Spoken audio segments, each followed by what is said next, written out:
Hello, I'm Isaac Hayes III, founder and CEO of Fanbase, and I'm here with a very important message. We are at a turning point in the Black community where we must have equity in the apps we use that scale to billions of dollars. But this time, we own the infrastructure, we own the culture, and we shape the future. And Fanbase is the future. Fanbase combines the free functionality of Instagram, TikTok, and YouTube into an all-in-one platform built for the evolution of social media and monetization. With over 1.4 million users, that's real proof that we are shifting the conversation of tech ownership and equity for creators. So right now, I want you to go to startengine.com/fanbase and invest today. The minimum to invest is $399. That gets you 60 shares of stock in Fanbase at $665 a share. This marks a turning point in Black ownership of social media. If we don't take this opportunity to own social media right now, we will always be customers to our own creations. And that can't go on. So once again, go to startengine.com/fanbase and invest today. We must own the platforms where our voices live, our stories matter, and where our culture drives the world. Thank you. Folks, Black Star Network is here. Hold no punches. I'm real revolutionary right now. Support this man, Black Media. He makes sure that our stories are told. Thank you for being the voice of Black America, Roland. Stay Black. I love y'all. All momentum we have now, we have to keep this going. The video looks phenomenal. See, there's a difference between Black Star Network and Black-owned media and something like CNN. You can't be Black-owned media and be scared. It's time to be smart. Bring your eyeballs home. You dig?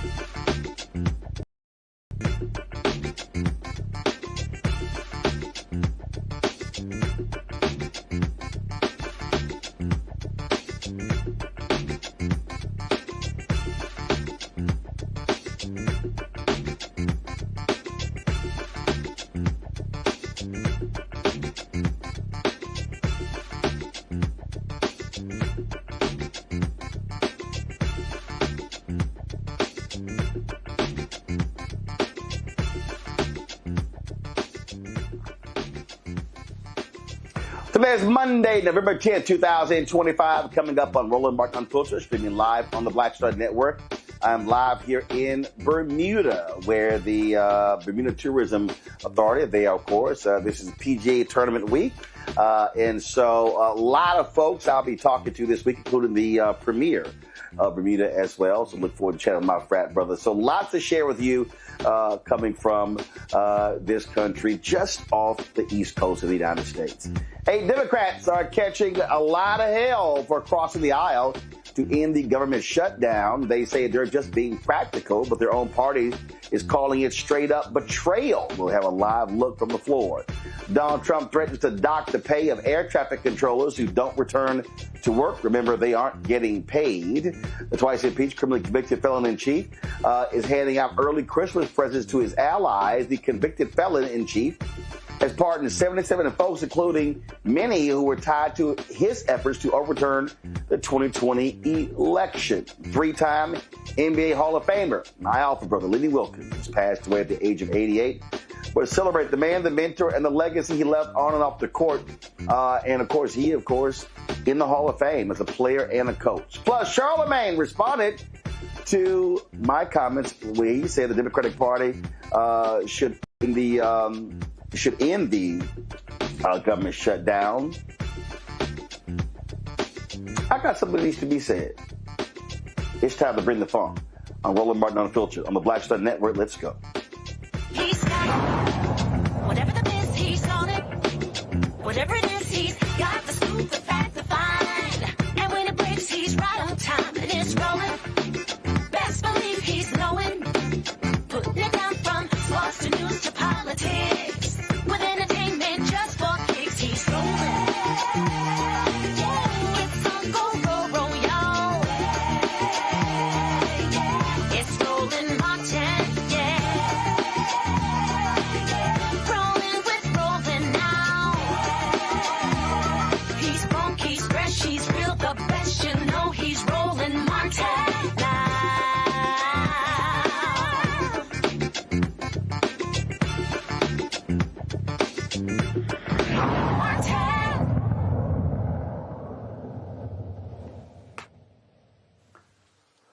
is a live look of the United States Senate, where last night 8 Democrats crossed the aisle to join the Republicans to vote on the continuing resolution to fund the government. Democrats say they extracted a promise from Senate Majority Leader John Thune that there will be an actual vote on the Affordable Care Act subsidies, and so we'll be talking about that. Of course, this ends the month-long gridlock, the longest in U.S. history. Now the issue, though, is the Speaker of the House, Mike Johnson, has called the House back because they have to vote on the Senate bill, and then it goes back. So there's all this sort of stuff that goes on that's taking place right now. Now, here are the 8 Democratic senators who crossed the aisle. We're talking about, first of all, I'll mention them, but here's Speaker Mike Johnson talking about the end, close to the end of the shutdown. The Senate's vote late last night of 60 to 40 opens the door now. The Senate is moving forward on an amended House CR, a continuing resolution, that will reopen the government until January 30th. The Senate will be back in session this morning to finish their job, and we're certainly praying that they do. They'll need unanimous consent from all senators to fast-track their final vote. As you know, there are some procedural hurdles that one or more could throw in the way, but we certainly hope that they won't do that because so many people across this country are desperate for the government to reopen. At the very moment that they do that final vote, I will call all House members to return to Washington as quickly as possible. We'll give a 36-hour formal and official notice so that we can vote as soon as possible to pass the amended CR bill and get it to the president's desk. As you all know, and he said as recently as last night, I was with him, and he told the press, he said, we want to get the government open. Now, 8 Democrats cross, and what did they get? They didn't actually secure anything tangible, only the promise, not a guarantee, that Congress will vote next month on extending key health care tax credits that Democrats have been fighting for. House Democrat leader Hakeem Jeffries said he would fight for the legislation if it returns to the House for a vote. And that's why Democrats have been waging this fight. And we'll continue to wage this fight. No matter what comes over to us from the United States Senate to the House of Representatives at some point this week. Our position as House Democrats has been crystal clear. One of the 8 Democrats that crossed is Illinois Senator Dick Durbin, who is in the Democrat leadership. He spoke about why he made this decision. After lengthy negotiations, an agreement was reached with the Republican Senate leader, John Thune. We will agree to open the government until January 30th, 2026. During that time, we will pass 3 bipartisan appropriation bills that will fully fund SNAP, WIC, and all the veterans programs, and finish our work on the remaining spending bills for this fiscal year. The agreement would also reverse the Trump administration's mass firings during the shutdown and prevent future ones through January 30th. We credit Senator Kaine of Virginia for this provision. Leader Thune has also promised the Democrats an opportunity before mid-December to present a Democratic bill on the floor with proposals to change the law and protect American families from dramatic health care premium increases. It is my fervent hope that this ends up being a bipartisan effort. It would be such an achievement of the Senate to finally return to that status. I've served in the Senate for 29 years, and I've never seen that kind of offer from a Senate majority. During the historic roll call last night, I walked across the aisle and met with Senator John Thune, the Republican leader. I told him that I was counting on him to keep his word on this agreement. He assured me he would. The fate of this effort depends on both the Senate and the House of Representatives. After a 7-week absence, the Speaker Johnson needs to call his members back and join us in the hard work that lies ahead. Many of my friends are unhappy They think we should have kept our government closed indefinitely to protest the policies of the Trump administration. I share their opinions of this administration, but cannot accept a strategy which wages political battle at the expense of my neighbor's paycheck or the food for his children. Mr. President, I yield the floor.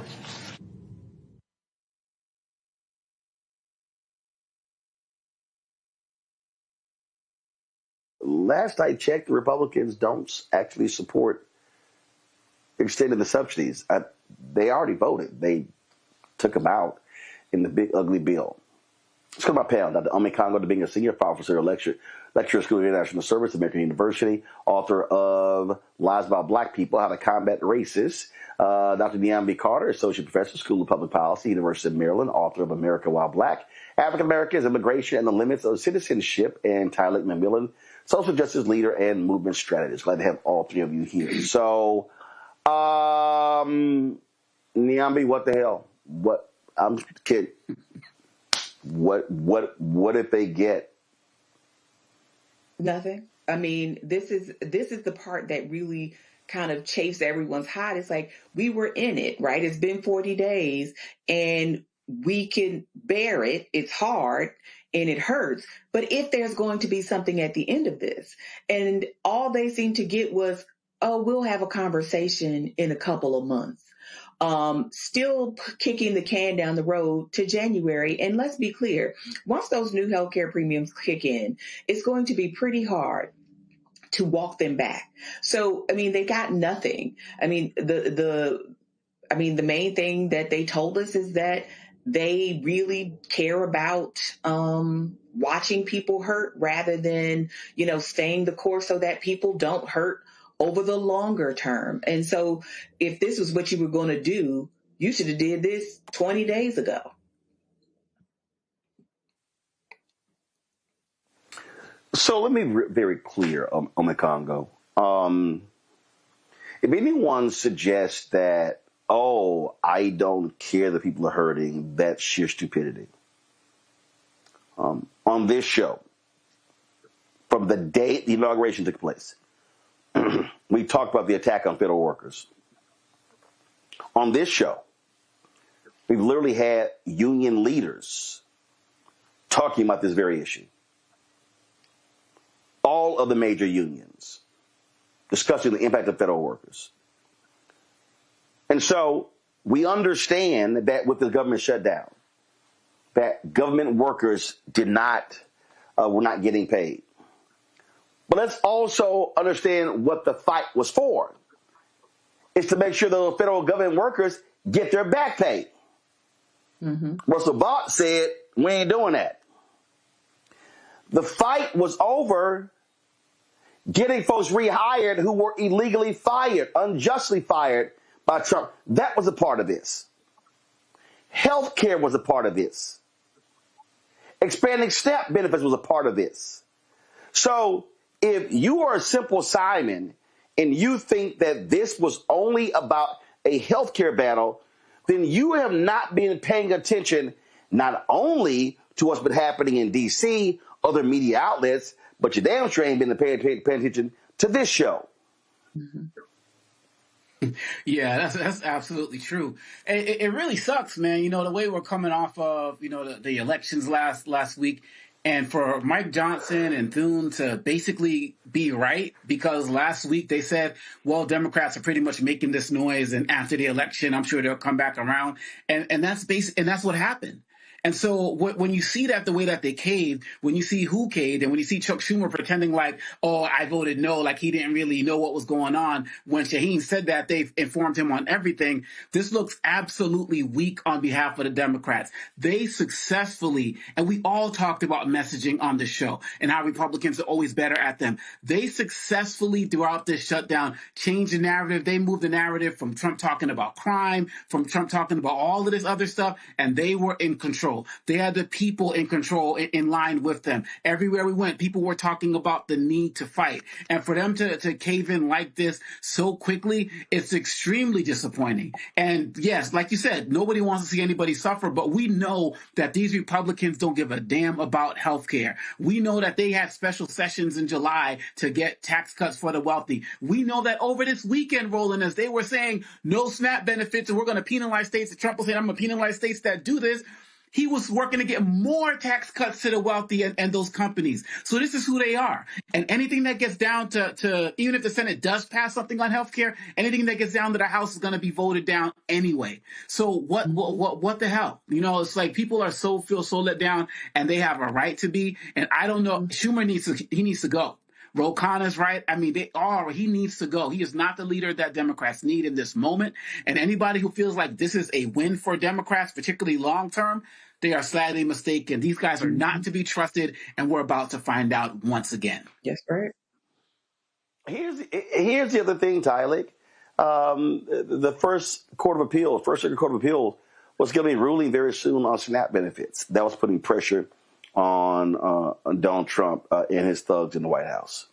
You had folks, and not just people who were Democrats who were galvanized.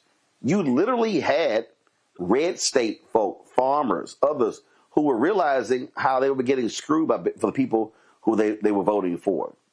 So by doing this, what you now signal is that, hey, any future, because let me be real clear, the continuing resolution only is for a few weeks. We're going to be back here in a few weeks. So what they've said is, hey, if SNAP is a part of this, it doesn't even matter. So it's not that big of an issue. So this is going to this compromise is going to weaken any Democrat effort in the future, in any future CR, any continuing resolution. Absolutely, because they bent the knee, and I think as panelists just said, like to be real, our so-called leaders, if they can't stand firm for the people they represent, then it's time to primary them out, because we are at this point rewarding cowardness and calling it compromise, and I think them bending the knee has showed who they're willing to protect, who they're willing to give into, and so many Democrats, as we have seen, have bent to the knee. And been to the knee of these Republicans, and they're out here making pinky promises like they're at the kids on the playground. And I think we can't afford to give in to what they're saying, because people's paychecks are on the lines, food is on the line, people's dignity is on the line, and I think it's not just about policy, but it's about priorities. And we can't compromise on humanity. We don't negotiate over or whether families get food on their table, or whether kids get childcare, or folks can afford their medicine, or whether folks, have the dignity to be able to, not lose their jobs, or based off of a political standoff. And so I think, we continue to bend to the knee, and I think Democrats have shown that. And I think it's time for us for new leadership and for us to be real about this moment and primary these folks out. Mm-hmm. Well, the problem here is that the folks, the 8, are not up for re-election in 2026. Most are not up for re-election until 2030.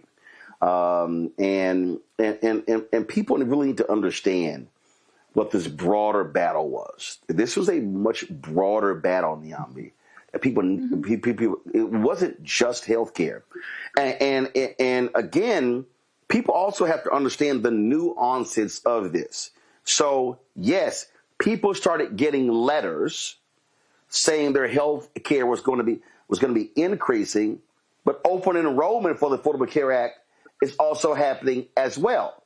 And so the real issue is what action could be done before January, not some letters rolling out in September. Right. And I think one of the things that you said, Roland, I think we have to always think about this, is that our memories have to be longer than our wallets, right? That we have to remember this moment, because there was all of this goodwill, right, coming out of last week, as Omakongo rightly pointed out, that there was all of this momentum that they had, that people said, okay, look, we may not like all the Democrats all the time, but clearly they're doing something right.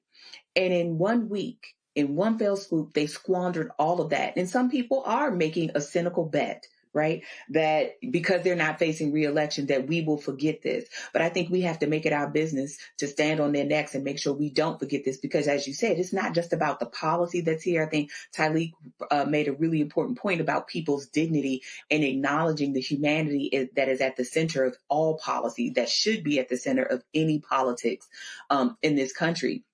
But that we have to remember that who we are as people has to be bigger than these parties and has to be bigger than these individuals. We might look kindly at some of these people. We might remember what they did way back when. But like Janet said, what have you done for me lately? And that needs to be what our calling card is now. That needs to be the calling card at the midterms, and that needs to be the calling card at the next senatorial elections. Some of these people don't need to be there anymore.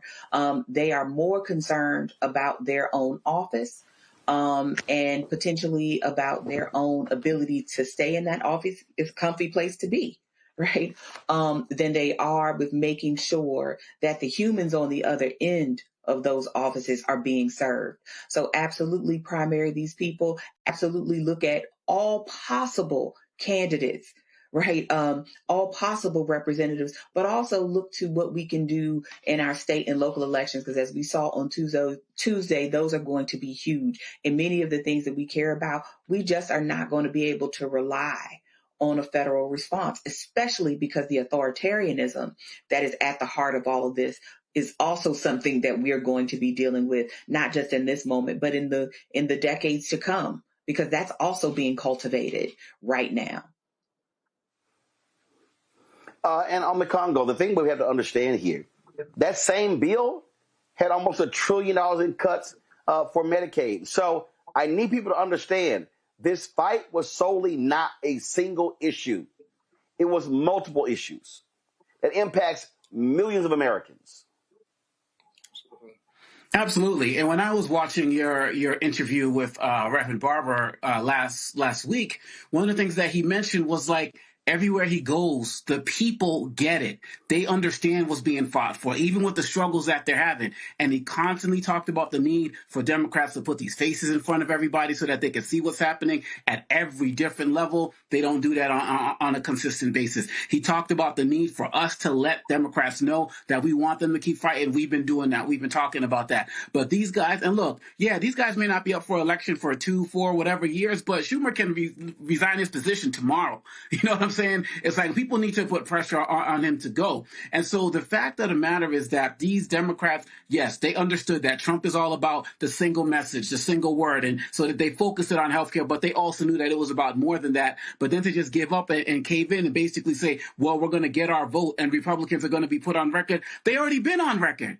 They've been trying to kill Obamacare forever. Trump hasn't had a policy. He's only had concept of a plan since he came onto the scene. So we're going on 10 years now as it relates to him. They've shown their hand from beginning to end. They're going to do more to protect the wealthy, to protect the insurance companies, to protect the people who run these hospitals, who are these millionaires and billionaires, and not give a damn about the people. All while Trump is going down to Mar-a-Lago on taxpayer dollars to live his life lavishly. Kash Patel and Kristi Noem, all of that. So when you talk about the fact that there were so many other areas of this bill that Democrats needed to be focused on, it seems to me, Roland, that we the people, we knew that. We got that. We understood that because we were living it regularly. But these 8 Democrats are just so out of touch that they didn't fully give a damn about enough of us to want to continue. And that's where they failed us once again. And lastly, the fact that everybody predicted this.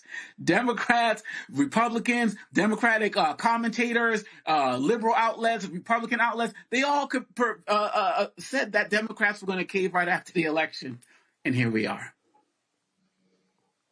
So, Tyler, let's talk some numbers. This is from the Center on Budget and Policy Priorities. You see, this is what happens when you don't give the full picture, the full context. So, federal workers, are we concerned with those families and lack of paychecks? Absolutely. But I want to run the numbers here, y'all. There are 2.2 million federal workers. There are 42 million Americans getting SNAP benefits. According to the Center on Budget and Policy Priorities, that law cuts $1.1 trillion from Medicaid and the Affordable Care Act marketplaces. Not only that, upwards of 20 million people will not have health care. CBO estimates that 10 million people will become uninsured due to Medicaid and ACA marketplace cuts in the law, including 7.5 million people who will lose Medicaid in 2034. An additional 4.2 million will lose marketplace coverage because the law failed to extend the premium tax credit enhancements, which lower annual premiums by more than $700 on average for people who receive them. So they talk about the pain of federal workers, which I totally understand. And we've been talking about their plight for months. But we're also talking about this bill impacting 42 million with SNAP, 20 plus million with health care. Right there alone, we're now talking 60 million people. Those are also real numbers. That's right.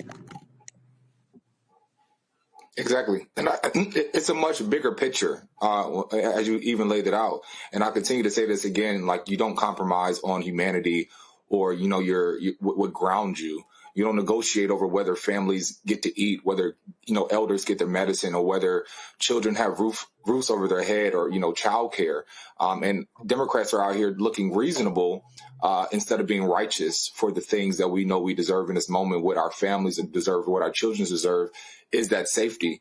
This fight was about dignity. It's about saying that basic survival shouldn't be negotiable, that food and housing and safety net programs and fair pay aren't bargaining chips, but instead we should be reminded that democracy means that we take care of each other, not, take away the things that we know we need to survive. And the fact that, as you said, this is a much bigger picture and Democrats are bending to the knee, it just shows that are they really in it for a righteous fight? But instead here trying to just look reasonable and look like the savior. And in this moment does not require that. It requires that we, stand up and fight for the things that we know we deserve.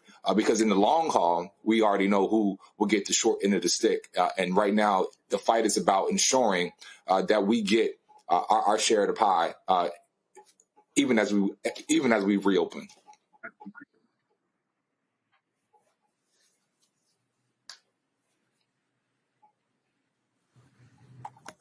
Hey, y'all. Got to go to a break. We come back more right here on Roland Martin Unfiltered on the Black Star Network.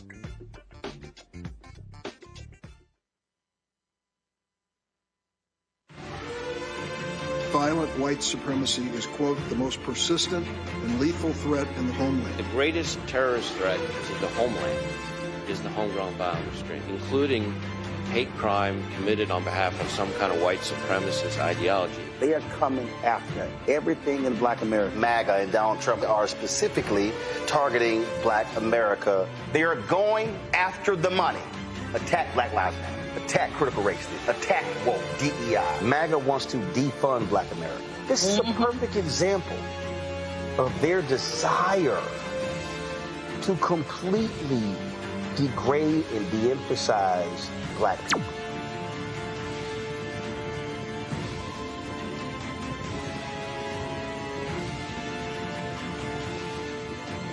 Hello, hello, hello. I'm Jerry Johnson from Harlem on Prime, and you're watching the Black Star Network.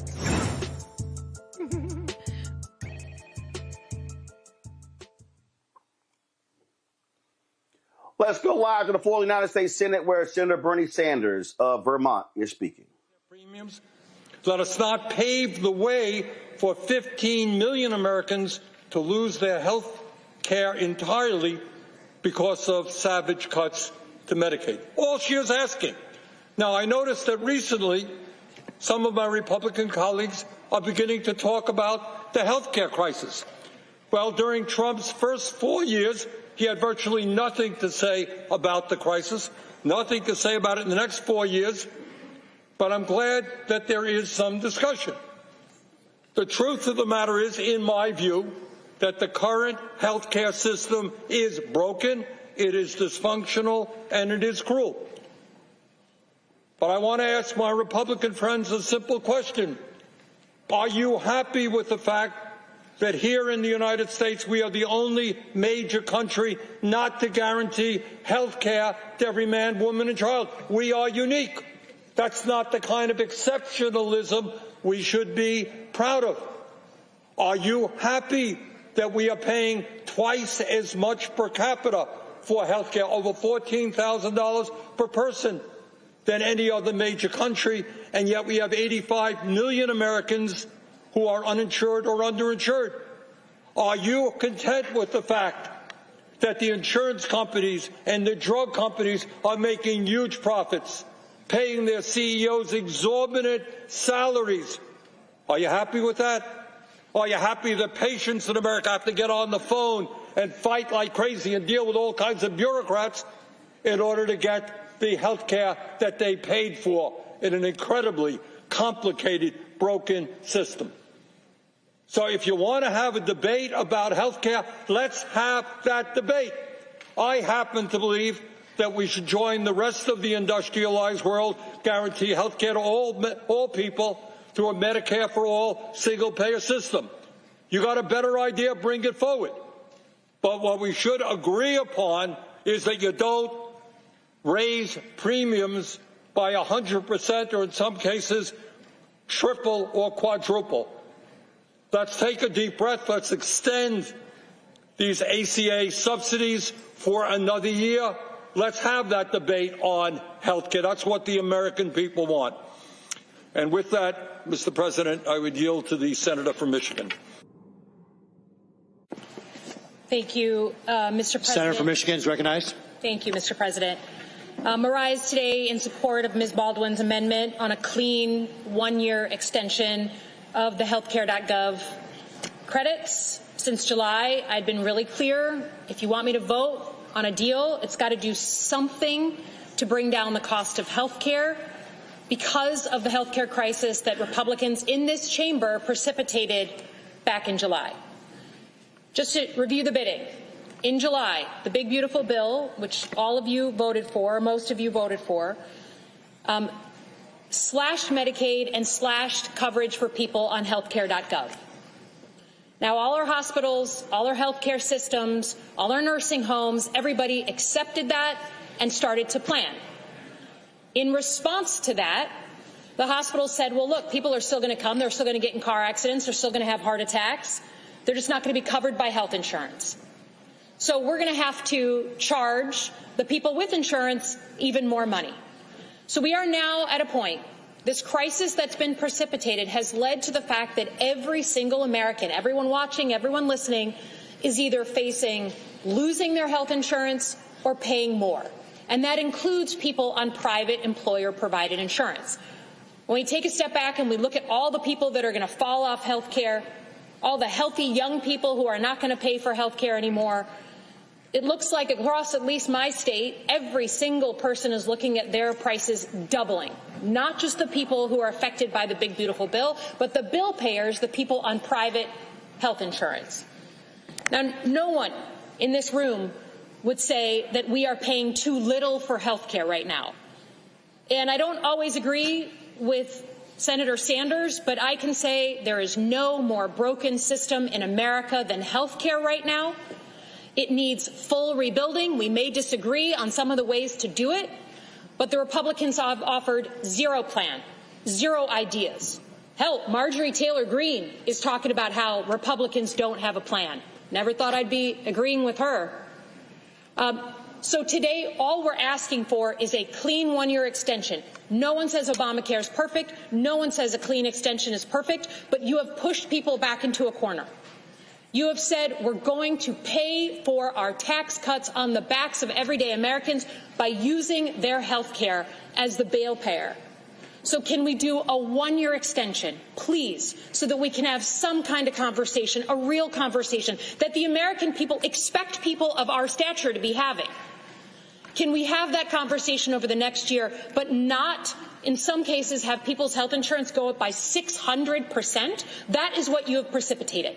So to every American watching, whether you're on healthcare.gov or you're on private insurance, if you're getting those letters, if you're getting those notifications of an increase of your bill of $200, $500, $800 starting January 1, my peers on the other side of the aisle are the ones you should lay it at their feet. Because they have put us in this place, and if they vote tonight against this, it's because they don't give a crap about the cost of your health care. They don't give one single crap about it. So I hope my colleagues find it in their hearts to say, let's fix the system, fine, but at least for now give us a one-year extension so we can have a real conversation. With that, I yield back. Mr. President. Senator from Wisconsin. I move to table Amendment 3947 for the purposes of offering my amendment to extend ACA tax credits for 1 year. That's Baldwin 3950. And I ask for the yeas and nays. Is there a sufficient second? There appears to be. Clerk will call the roll. Ms. Alsobrooks. Ms. Baldwin. Mr. Banks. Mr. Barrasso.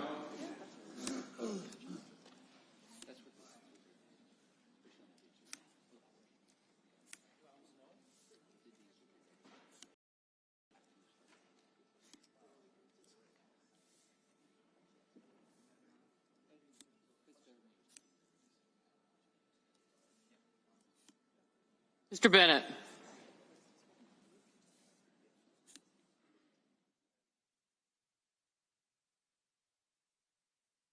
So the roll call has been taken on a particular vote here. We'll see exactly what take place. More than likely, it will fail, and so that's what we got here. And the bottom line is this here: this idea of extending it for a year. Republicans don't want to do that, and that's what this all boils down to. Tyler, this is very simple. We can sit here and be performative. We can say, "Oh my God, we should extend it for a year." They just took it out. Mm-hmm. So the only way it gets extended for a year if a bunch of these broke ass white folks in these red states blow up their senators and say, "Hey, don't you vote against this?" We'll see what happens. I don't think for a second that they are going to change their mind. So okay, great.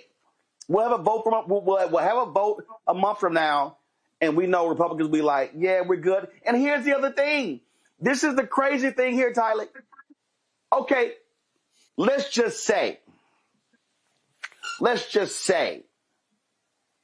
you get 8 senators to go along, Republican senators to go along with Democrats. Them yahoos in the House not going to pass it. So guess where we're back at? Same place. Literally at the same place. And I think even watching Senator Bernie Sanders in the middle of this, I think him being clear and standing strong on what many others are voting on. If you talk about healthcare, while a lot of senators are too busy calculating the polls, I think senators and leaders like Bernie Sanders are fighting for the basic principle of what we say we're fighting for. We're fighting for working people, for struggling families, for the federal workers, and how they will make it through. And though he's not a perfect, I don't think he's a perfect senator. I think what sets him apart is his consistency. He's been saying the same thing for decades, and people deserve dignity. They deserve health care. They deserve food. Like, food is not a luxury, and billionaires should not profit off of the people's pain. And I think we need more leaders like that to say enough is enough and stand strong on what we know. But like I said, what we see here is just routine, that people are playing politics with people's lives. Coming from a month from now, we're going to be right back here. We're having the same discussion. I think we just need a more universal system, as to talk about healthcare being a right, not a privilege, where we're not back in the same boat again.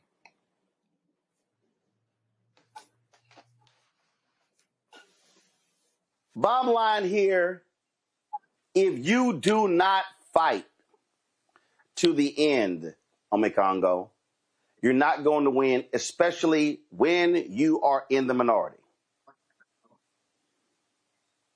Yes, real talk. That's real talk, and it just gets so unfortunate, especially when I look at the voter turnout numbers, the way Black folks came out. Just so many people. We talked about the 90 million who didn't come out, in the last election. People were energized, they were motivated, and I can just hear just thousands upon thousands of people saying, well, what was the point? And even if they vote for this thing to extend for a year, that kind of takes it out of discussion until like after the midterms, right? And so the Democrats could be continually using this for more and more fire going forward. I think that coming off of No Kings, coming off of the elections and the like, these Democrats need to find their way once again. And I'm just concerned. I'm just nervous when I see Alyssa Slotkin up there making it clear that she doesn't agree with Bernie Sanders on everything. Like, that's not obvious. But then out there like, oh yeah, and I'm sitting there agreeing with Marjorie Taylor Greene. It's like these guys keep wanting to try to play both sides. They keep trying to want to appeal to people who don't give a damn about them at the end of the day. These Republicans will do anything to get rid of Americans having any access to any semblance of healthcare that they have. They'll never go universal. We know that, but any other aspect of it, and of course with Trump talk at the top because he hates Obama, anything relating to Obama, thus Obamacare, this is who they are. So why not hold out? Why not fight? And yes, there would have been challenges with, travel over the problems over the weekend and the like, but this is what America needs right now. This was the one area of flex that the Democrats had, not being in the majority, and they absolutely blew it. And I don't know what they're going to do to get themselves back on track, or if they can get themselves back on track. I don't have a solution for them, Roland. Naomi, the mistake that people make is by saying, oh, this was about politics. This was about Tuesday's election. This was about getting poll numbers up. No, it's literally about life and death. There are people in this country who starve due to food shortages. Reverend Bishop William Barber says some 30,000 Americans every single year. There are people who are going to die who don't have health care. So this is life and death. And so it's a mistake listening to these right-wing hacks and others who say, oh, this is all politics, this is all politics. Well, guess what? Politics is also life and death. And so what you want in politics are folks who are fighting and advocating on behalf of the things that matter to regular, ordinary people. And I'm glad you said that, Roland, because I think too often we treat politics like a game. Like, you root for your team, I root for my team. But at the end of it, always at the end of it and at the center of it should always be the people that we are there to serve as politicians or their supporters or whomever, right? That these people aren't doing something that's great and mystical. Their job is literally to be there to serve people. And when they're not doing their job, we have to hold them accountable. Far too often, we treat this sort of as gamesmanship and not think about the real consequences. And what we have in this country is not a failure of resources. We have a failure of imagination. We have a moral failing because we have not served the least of us, right? And we've not done that for a variety of reasons. I mean, we didn't get here by accident, I guess is what I'm trying to say. We got here because we've treated our politics like just a game of power and brinksmanship instead of remembering what public service is all about. And while members of Congress and others are well paid and they get subsidized health coverage on our dime, and they've been collecting their checks every day that they've not been working or legislating or doing anything that they're in Washington to do, while they are able to sort of move through the world with platitudes, etc., the rest of us are the ones who kind of reap the whirlwind of the choices that they make or don't. And so I think we always have to remember that this is not just about power. This is not just about who can get what for them, their constituents or just themselves. This is about all of us. And the politics we have, unfortunately, are the politics that many of us signed up for, right? Many people signed up for politics that was not empathetic, for politics of mean, for politics that really try to stick it to certain communities of people, Black folks, Latino folks, Native folks, other indigenous communities, poor folks, right? We have had a politics that has said, all of you are unworthy of very basic needs. And when it comes home in the way that it has, I mean, I had the opportunity, the privilege really to serve people at a food bank this weekend. And the number of people that were showing up were, I'm sure, people who never expected to literally be going to a food bank to receive food. And that shows you that all of us could be in this position just because somebody in Washington or wherever has made a decision that our lives don't matter and that we don't count and we're not important enough for them to stay up at night and for them to do the hard thing and give some ground if it means we can all eat. Well said. All right, folks. Speaking of that, the shutdown resulted in more than 1,700 flights being canceled and more than 4,500 flights being delayed across the nation as the FAA imposed capacity limits at 40 major airports. Well, Donald Trump is turning up the pressure by now threatening air traffic controllers to get back to work. Trump's called them unpatriotic while praising those who stayed on the job as true patriots. He's recommending a bonus of $10,000 per person for distinguished service to our country and warning that anyone still out could lose pay. Transportation Secretary Sean Duffy is urging controllers to show up for work and promising to reward those who do. Well, isn't that interesting, Omikongo? Because they've been running people away. The number of people who are retiring because of these idiots has skyrocketed. They came in trying to blame DEI for the plane crash in Washington, D.C., and then, of course, when it was all of a sudden like, oh, it was white folks involved, we might go ahead and just change our mind on that. And so they have been lying over and over and over again and trying to put everything on former Department of Transportation Secretary Peter Buttigieg when it's like, nah, it's y'all. And so they're showing us exactly who they are. And also, Trump, you just can't just hand out $10,000 because any budget allocation got to be approved by the House first.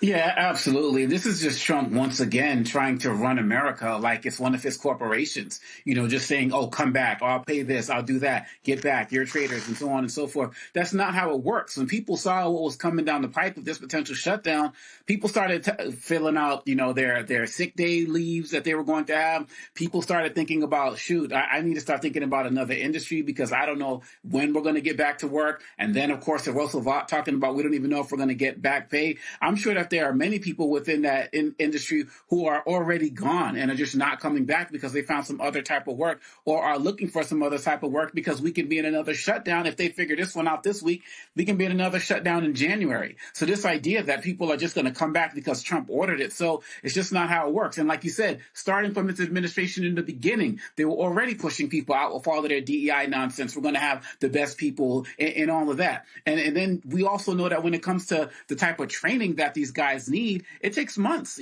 sometimes years for certain types of positions to be able to be up there. You think people who have disabilities are going to want to come and work for this guy after they're saying you can't have some guy in a wheelchair doing the flight navigation stuff, like all of the ignorant and stupid stuff and disrespectful stuff that they said. And then on top of that, you start messing with their money by what you did with this shutdown. And then you have somebody who's incompetent at the top with Sean Duffy. Like, this is not an industry that if I did work in it, I would leave it and never come back because these guys have no appreciation for these individuals. And Trump just thinks he can wave a magic wand and make everything back the way it was before when there were already problems with it before. They made this worse. This is their doing, and they refuse to take responsibility for it. And I support these workers 1,000% with whatever they decide because they need our support more than anybody.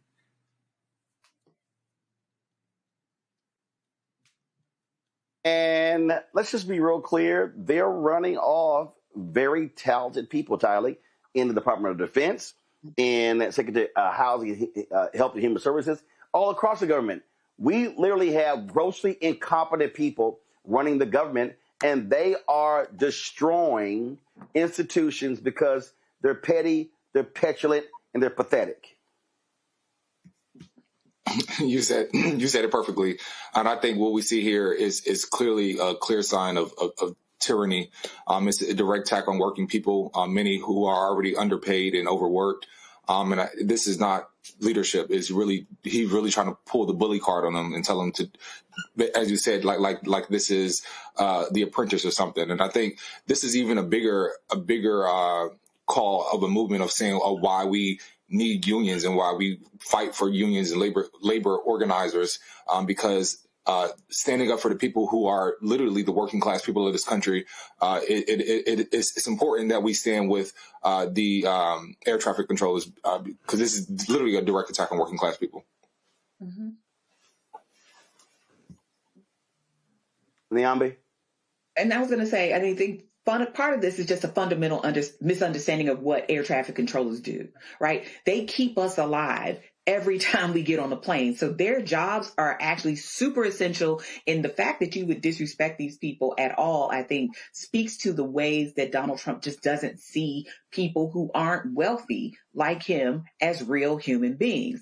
Air traffic controllers aside, though, I mean, there are thousands of federal employees who do a job every day and do it well, who are professionals, who go to work. I see them in my classrooms. I know them in my personal life. I've been one at different points in my life, and take their jobs extremely seriously. And the way that they have just been disrespected and talked to, like these people have not worked their entire professional lives for something, because many of the people that are in federal service right now are in there because they actually do want to work for the public.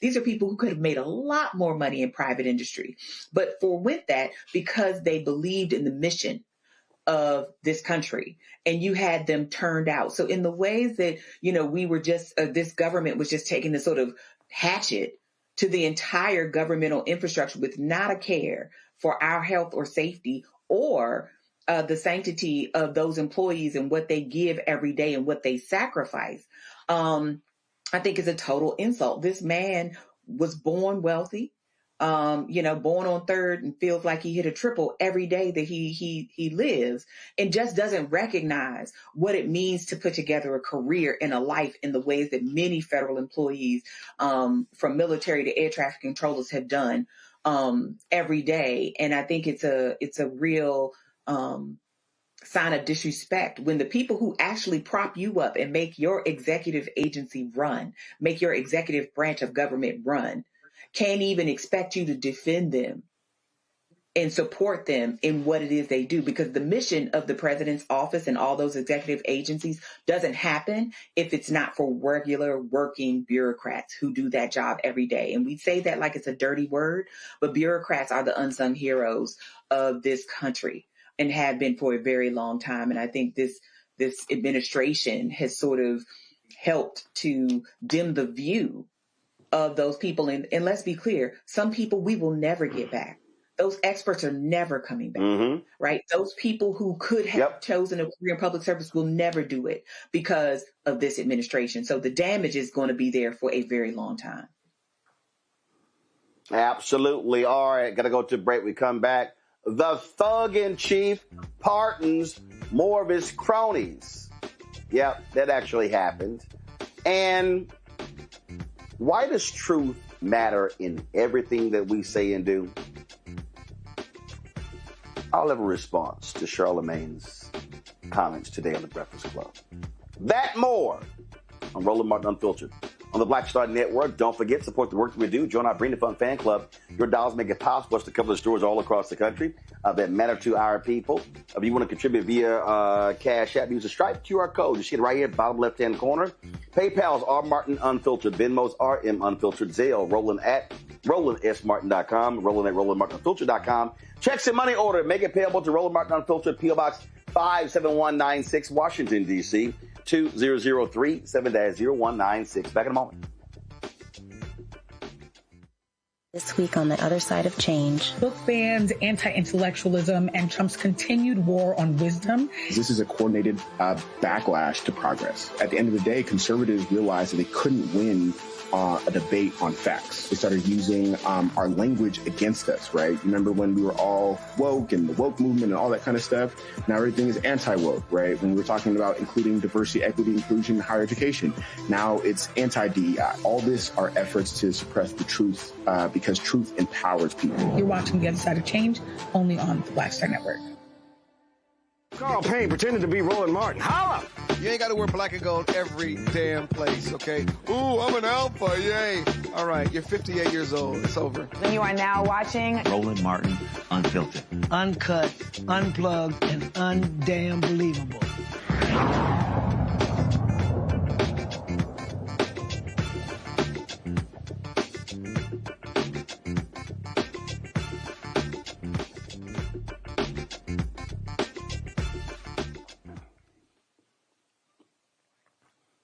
We all know Donald Trump is a thug.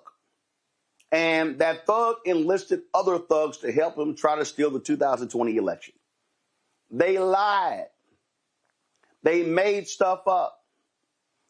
They did all of that. Now Donald Trump, now mind you, those white domestic terrorists who he loved on January 6th, he pardoned them. Now he's pardoning the folks who were part of the, quote, stop the steal, who themselves were actually trying to steal. 77 people he pardoned.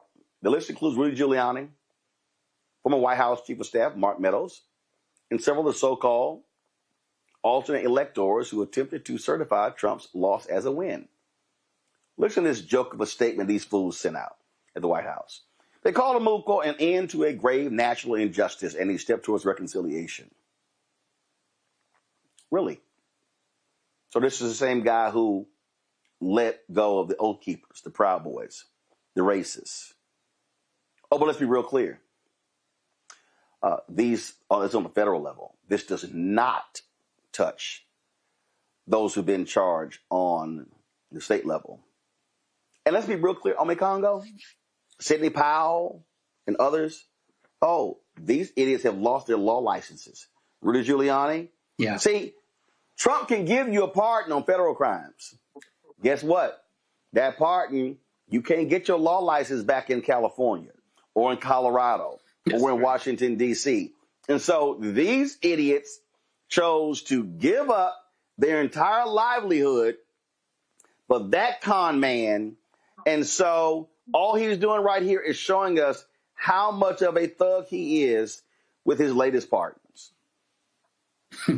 Yeah, it's ridiculous. I was watching an interview with Ice-T over the weekend, and he said that Trump has more friends in jail than he does.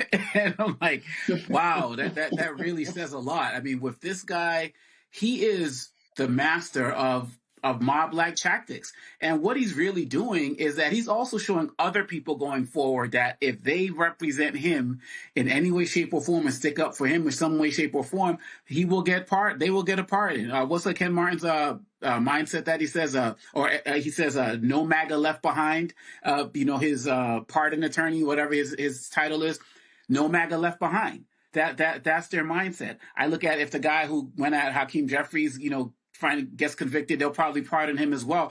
This is who they are.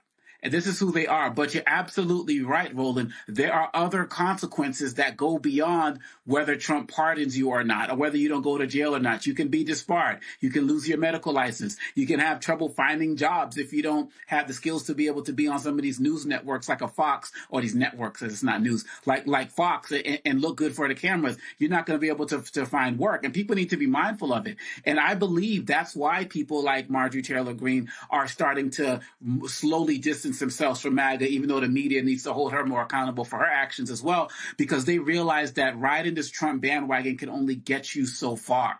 And so, yeah, Rudy Giuliani, fine, you got pardoned, but you can't practice law anymore. So there are so many situations and stories. What about the guy who he said grab him in the P word to, right? Bush or something? Where's his career? Like, so many people that attach themselves to him in the long run, they end up getting destroyed. And that's the greater lesson that people should know who enter Trump's orbit, because they get so his former fixer, Michael Cohen, right? Because they get so caught up in the lure of it, but they don't realize that he only gives a damn about himself. And some of them don't realize it until it's too late. It's real simple, Tyler. This corrupt thug, he has pardoned a whole bunch of people who are thugs, who are corrupt, who have been found guilty by juries, by judges of fraud. So guess what? Donald Trump is happy. He's right at home with this rogues list of individuals.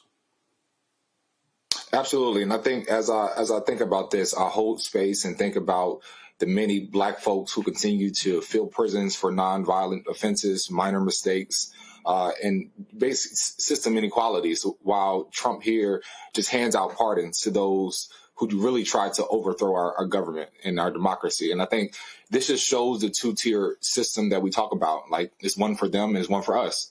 And it's the same system that punishes Black protesters and organizers for marching for justice, while Trump now just gives out pardons to insurrectionists for breaking it. And so I think it just makes it more clear of the system that we talk about, the two-tier system. And like I said, there's folks that are sitting behind bars who didn't do nothing, and yet here we are, folks that have tried to overthrow our government is getting a pass in a slap on the wrist. So it's very frustrating to see. But like I said, I think it shows folks where folks' priorities are.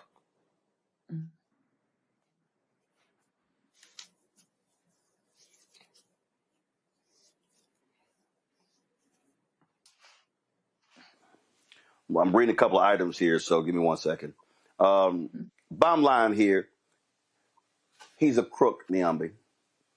He's a thug. He's corrupt. He's fraudulent.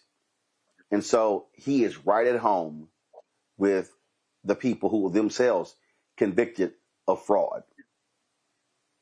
Oh, absolutely. Which was why I thought Doge was so hilarious, talking about they're going after waste, fraud, and abuse. I'm like, it's in the White House. You don't have to look far.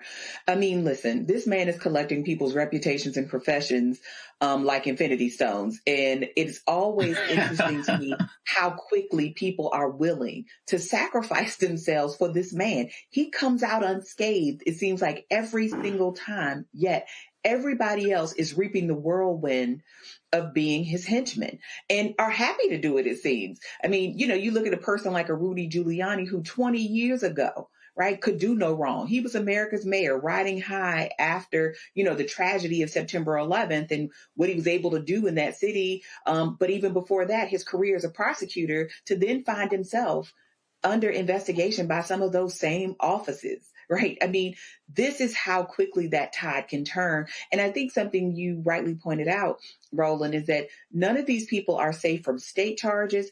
There is no office you can go back to, restore your reputation. Your professional career is gone. No one in your profession takes you seriously. And what do you have left? Because many of these people are not young even. Right? They don't have more life ahead of them than they do behind them, unfortunately. So what does the rest of their life look like? Now, I'm not crying them any rivers. I don't think any of them are probably hurting financially or whatever. I can't speak on their finances, but I mean, you look around and all that's left are ashes because you burned your career, your reputation, your morality.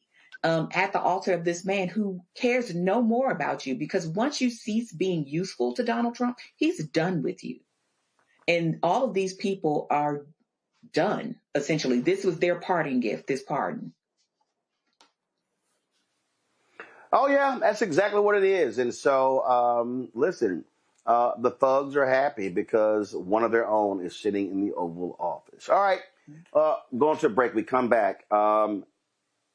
I have told y'all these folks want to steal as many elections as possible. They want to steal the 2026 midterms. They want to steal the 2028 presidential election. And the Supreme Court has decided to hear a case out of out of Mississippi that could have massive implications when it comes to mail-in voting. I will explain when we come back. Roland Martin Unfiltered on the Black Star Network. Life with Dr. Jackie. We're continuing our series of putting in the work, a chef's journey. Are you an aspiring chef? Someone who already has a business, trying to figure out what your next steps will be, who to talk to, and how to get there? Well, on this week's show, our great guest and wonderful chef will talk to you about what it means to discover your purpose, your why of being in the kitchen, and then knowing how to put a business together. The menu controls everything. The menu determines everything. But the business plan is where you have to go back to. When you get into the business, at the end of the day, you know, social media and TV, all of that stuff is cool, but you still have to run a business. You still have to be in relationship with people. That's all next on A Balanced Life with Dr. Jackie here on Black Star Network.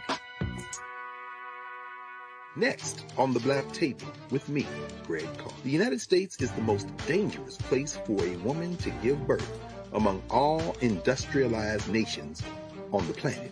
Think about that for a second. That's not all. Black women are 3 times more likely to die in this country during childbirth than white women. These healthcare systems are inherently racist. There are a lot of white supremacist ideas and mythologies around black women, black women's bodies, even black people that we experience painless, right? Activist, organizer, and fearless freedom fighter Monifa Akinwole Bandele from Moms Rising joins us and tells us this shocking phenomenon, like so much else, is rooted in unadulterated racism. And that's just one of her fights. Monifa Bandele on the next Black Table here on the Black Star Network. Michael McMillan, President and CEO of the Urban League of Metropolitan St. Louis, and you are watching Roland Martin Unfiltered.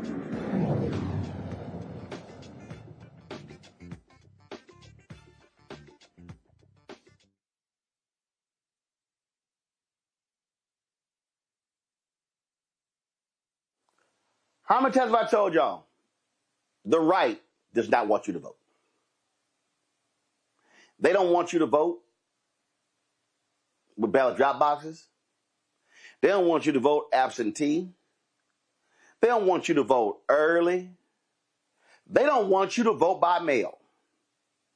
And now, this right-wing Supreme Court has chosen to take up a case out of Mississippi that deals with the very issue of mail-in balloting. Yeah, this is real. They are taking up a lawsuit to decide whether states can keep counting mail ballots that arrive after Election Day, a process Donald Trump has loudly condemned. The case stems from Mississippi, where Trump-appointed judges ruled the state's post-Election Day ballot law violates a federal statute. 18 states and D.C. currently allow late arriving ballots if they are postmarked by Election Day, including battlegrounds like Nevada and places like Oregon and Colorado. A ruling is expected by June, just months before the 2026 midterms, and it could reshape how millions of votes are counted. Now, remember, I told y'all, Paul Weyrich, one of the founders of the Moral Majority, founder of the Heritage Foundation, he gave a speech in Dallas in 1981 where he made it clear where they stand when it comes to everyone voting. Now, many of our Christians have what I call the goo-goo syndrome. Good government. They want everybody to vote. I don't want everybody to vote. Elections are not won by a majority of people. They never have been from the beginning of our country, and they are not now. As a matter of fact, our leverage in the elections, quite candidly, goes up as the voting populace goes down.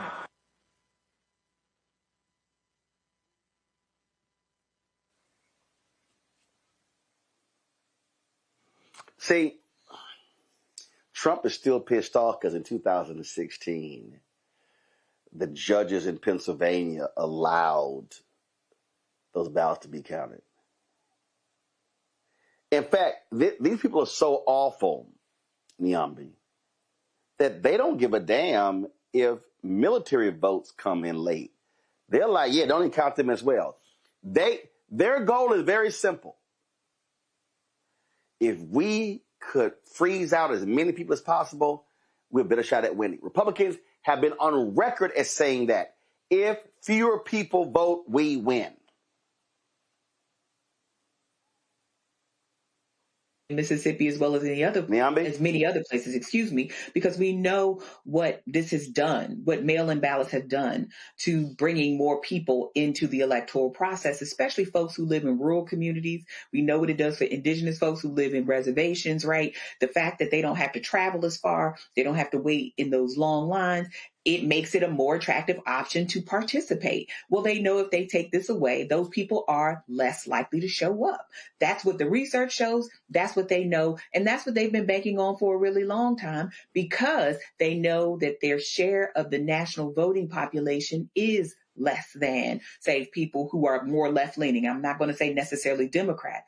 And so if they can push out low propensity voters, including some of their own, right? There are going to be people who would vote for Republicans otherwise if they had this means available to them. They're okay giving up those few if they can give up the many that are going to be a challenge to them, not just in Mississippi, but Mississippi and other states like it. And so they know exactly what they're doing. They know why wait times are disproportionate in our communities. They know why redrawing the maps in the on years, but also now in these mid years, these off years are so essential to them being able to hold on to national prominence and state level majorities. So it's not surprising to me that they would come for mail-in ballots. I'm not surprised that the Supreme Court is going to hear this case either, because I think the Supreme Court has made it very clear to us in so many ways that they don't see voting as a right.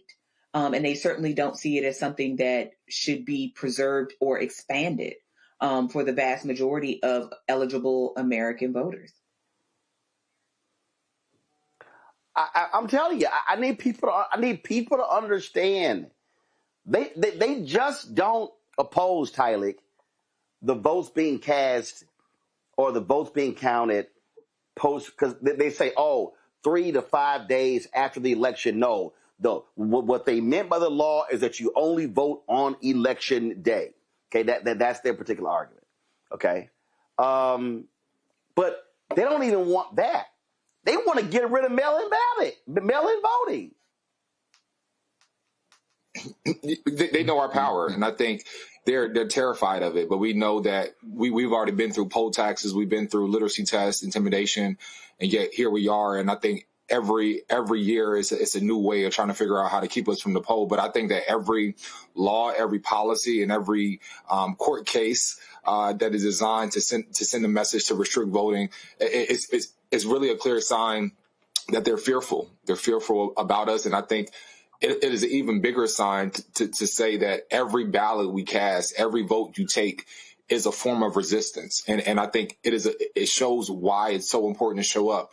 They're working overtime to make sure that you can't vote. And I think even if you look at Mississippi, their black population, I think, is what 38% or so, 40%. They continue to carry the backbone of Mississippi, and so I think they're just trying to turn it really, really red. But I think our resistance is still showing up. Mm-hmm. It is crazy to me, Ome Congo, that people don't understand what's at play here. These folks, they do not want more Americans voting next year. They do not want it. They will put up every single roadblock and barrier to do so. And now they have a Supreme Court who will sit here and rubber stamp as much of their agenda as possible. Yeah, they don't want us voting, just like they don't want folks to have health care. And we have to understand, as you talk about on the show regularly, that this is a full-on assault on voting rights in the United States. And they are doing it from every single way they can do it, whether we're talking about the mail-in ballots, whether we're talking about redistricting, whether we're talking about the mass purges that they have on voter rolls. This is why I often say, particularly with the last election, the elections were free, but they weren't fair. I mean, you've had Palace on your show who talked about all of these different voter suppression efforts cost Kamala anywhere around 3 million votes. I mean, there are so many stories out there about voter suppression efforts. And we know, I mean, the Honorable John Lewis was protesting John Roberts' nomination to the Supreme Court way back in the day because of his anti-voting rights mindset. And so the sooner people get on the good foot as it relates to this, we can make some more progress. When you see what Gavin Newsom is doing, that's powerful. Many of these elections that were won in Virginia and New Jersey and other places, we're going to need, the governors to be able to make sure that their elections are running freely and fairly as well. You also have these voting machine companies that are being bought by people who are Republican or MAGA adjacent. And so we have to understand that every single level, it is being attacked.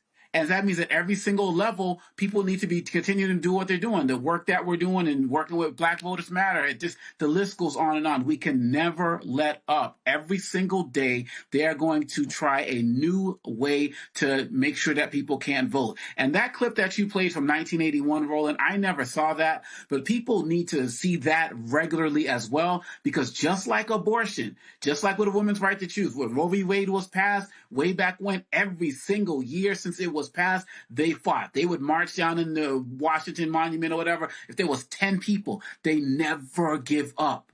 And they are never going to give up on this voting right. And that clip is an example of what they're doing today. And so we have to continue this fight, because if not, they're already working to sabotage the 2026 elections. Lastly, Roland, this is a guy in Trump at Mar-a-Lago who plays videos for his staff to watch that says he won in 2020. There's like music videos that they got to watch that he even won then. They're trying to do everything to not only suppress votes and win future votes, but even claim the votes and elections that they lost in the past. It's insane, but we can't get up the pressure. Mm-hmm. I'm telling you, I just need people to understand what is at play here. What these people want to do is they want to shut down all voting. That's what they want. They don't want us voting. It's pure and simple. They don't want us voting. And they will do everything possible, everything in their arsenal to stop us from voting. That's right. Going to a break. We come back. Donald Trump continues the erasure of black people. This time, World War II soldiers. I'll explain next. Roland Martin Unfiltered on the Black Star Network.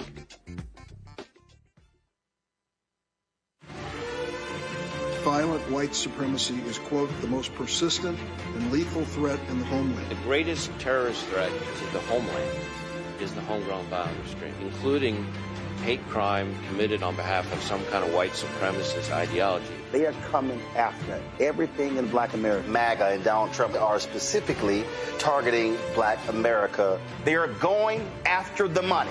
Attack Black Lives Matter. Attack critical race theory. Attack woke, DEI. MAGA wants to defund Black America. This is a perfect example of their desire to completely degrade and de-emphasize Black people.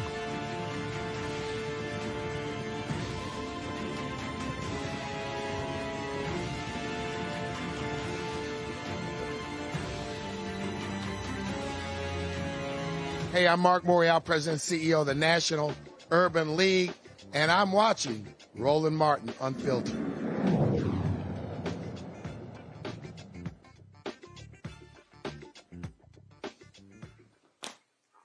I told y'all these people are trying to defund Black America. I told y'all these people don't give a damn about our history. Now a complaint from the right-wing think tank, the Heritage Foundation, you know, the people behind Project 2025, that has led to the removal of a memorial honoring African-American soldiers who died in World War II from a cemetery in the Netherlands. Several Dutch newspapers have reported that two panels highlighting the contributions of Black soldiers were removed from the American War Cemetery in Margraten, Limburg. This cemetery is the only American military cemetery in the Netherlands, housing the remains of 8,288 soldiers. The panels have been added in 2024. One panel commemorated the 1 million African Americans who volunteered for service during World War II, while the second panel was dedicated to engineer George H. Pruitt, who died in 1945 while trying to rescue a fellow soldier who had fallen into a river.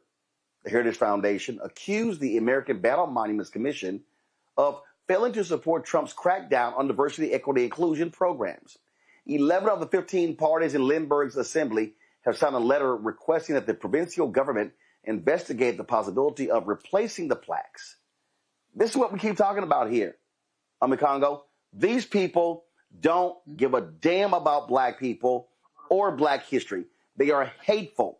They are spiteful. They are despicable. And they must be voted out every chance. And if you want to sit here and you want to call me a Democratic shield, you want to say, "Oh man, I'm buck dancing with Schumer and Jeffries, and oh, you stand with the Democrats." These hateful MAGA people want to completely erase black people from American history.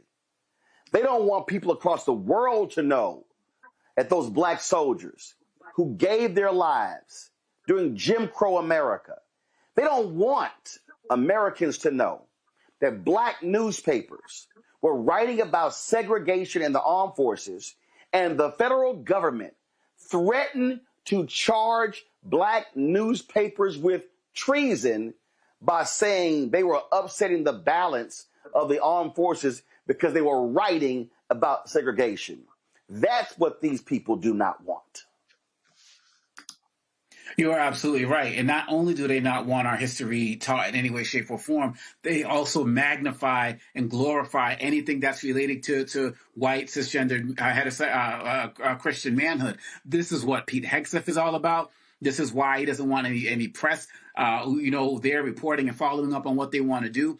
And this is happening all across the country, particularly with our military. The fact that black people in this country, Malcolm Nance talks about this all of the time, have fought in every war for promises that were never fully kept in every way, shape, or form, and the blood and sacrifice that we have shed in this country, while at the same time that they are doing this, Roland, putting up Albert Pike Confederate statues back up in Washington, D.C., putting up Confederate statues at the Arlington National Cemetery that's supposed to honor American war heroes. So at the same time that they are erasing our contributions to this country by being in these wars, they are also propping up the Confederacy once again. This country honors losers in ways like I have never seen in any other place, but they want that South shall rise again mentality. They want that Confederate mindset. It was Trump's people that ran a Confederate flag through the Capitol for the first time ever in America's history. So this is a double-edged sword right now. They are actively working, and again, this is a story that I've heard nowhere today until we're talking about it tonight, because a lot of these media outlets don't care, or they're MAGA adjacent themselves. But they want to completely erase our history and contributions from everything from military to science to education to college names and universities, while at the same time propping up some of the most racist people in American history. From Marvin E. Lee, look at how they're renaming the bases, how they remove the names of black people, as well as LGBTQ activists like Harvey Milk from the ballot and the like. This is their plan. And until we have to continue to stand up in the same way we fought to make sure that Jackie Robinson's name was honored correctly, and I wouldn't be surprised if they took it off again, they are not going to stop. They're going to keep doing this, and we need to keep speaking out. Members of the military, retired people as well. We have to fight for our history. This is not the first time we've had to do it, but we have to make sure that we don't get lazy about it, thinking that it's all good, because they are intentionally, with laser-like precision. Who would even be thinking of this, Roland? A Netherlands memorial? It's ridiculous. Easy. They are going through Niambi. They are going through everything in the federal government, and all they're looking for, black, Latino, Asian. Look, that's what they're doing. These people are sick, deranged, but they want whiteness to prevail. Oh, absolutely. I mean, the story they want to tell is that there was nothing that was ever done in this country that was worth anything that wasn't done by a white person, more specifically a white man. And when you think about the fact that there were 1 million black soldiers all over that theater in Europe, that these people who were being honored died there, and that these panels were there so that we would remember the fact that these people sacrificed their lives halfway across the world for people that they didn't know, because these people were facing, extermination, quite frankly, right? This is World War II. We're talking about Jewish people here. And these panels were removed without any official explanation, with no consideration for anything other than the fact that we don't want to address what people were doing that were not white at any point in our history. I mean, this is whitewashing on a scale that we have not seen, right, since that sort of post-Civil War and segregationist period, right, when you had the sort of Great Redemption, right? We got all of these Confederate monuments going up, as Omekongo talked about, but all these ways of rewriting history, which makes it seem like Black people were never anything but supplicants. All we did was bend and scrape and beg instead of being active participants, not just in our freedom, but the freedom of other people, the freedom of people around the world, not just at home. And so, this is a very pernicious way to go after a people, is to go for their history. This is what Carter G. Woodson reminded us about in The Miseducation of the Negro, is to make us believe we've contributed nothing and to make us feel like we've contributed nothing, and therefore we are not people worthy of respect. So I am not surprised that they've done this, but as Omekongo rightly pointed out, they did this in another country with little fanfare, little attention, with the hopes that it would get by, because who's paying attention to what's happening, half a world away? But they're also doing it at home. So, I mean, it's not like this is not on message for this administration. Yep, they are hateful people, and Tyler, it's 3 more years of this, and they're going to do all they can to gut Black America. They want to defund Black America, and they absolutely want to destroy our story and our contributions. Exactly. And I think, when monuments are removed and when history books are being whitewashed and our stories are being silenced, it's not about heritage preservation. It's literally about erasure. And I think this is an attempt to remove us and to remove our struggles to make them invisible. And I think that is all of the reason why places like this and Black media is not just optional. It's essential to how we inform our communities, how we keep folks abreast on what's happening. Because as I said before, no other mainstream media has covered this. And I think that is the importance of having places like this show to really highlight what's happening in our communities. And I think, that the Heritage Foundation's attempt to do this is literally because they feel uncomfortable about all of our excellence. But I think we owe every soldier who never came home to keep their stories alive, because their memory is the resistance. Us telling their story is the resistance, and our history is our resistance. And I think their stories need to be told, and we have to do all we can to continue to spread this message and to share what's happening. Because like I said before, when it's halfway across the world, they don't want us to think about it. But that is the importance of Black owned media and us telling our own stories. Mm-hmm. Absolutely. All right, folks, gotta go to a break. We come back. Charlemagne, Breakfast Club, addressed the segment that we did last week regarding the shutdown. I have some comments I'll share next, right here, Roland Martin Unfiltered on the Black Star Network. Support the work that we do. Join our Brain and Funk fan club. Your dollars make it possible for us to do the work that we do. If you want to contribute via Cash App, use the Stripe QR code. Use that for credit cards as well. PayPal's R Martin Unfiltered. Venmo's RM Unfiltered. Zelle, Roland at RolandSMartin.com. Roland at RolandMartinUnfiltered.com. Checks and money order. Make it payable to Roland Martin Unfiltered. P.O. Box 57196, Washington, D.C. 2003 7-0196. Back in a moment. Next on the Black Table with me, Greg Carr. The United States is the most dangerous place for a woman to give birth among all industrialized nations on the planet.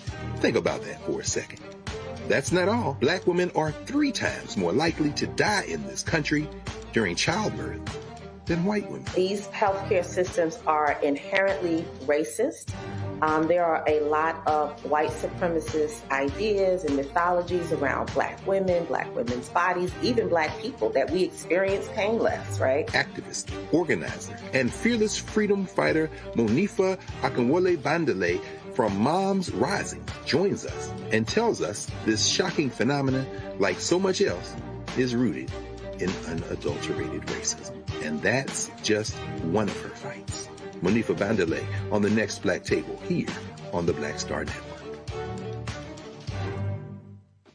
Hey, what's What's up, everybody? It's Godfrey, the funniest dude on the planet.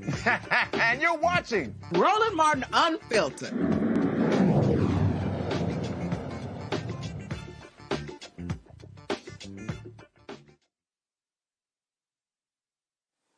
Folks, I'm a graduate of Jack Yates High School Magnet School of Communications in Houston, Texas.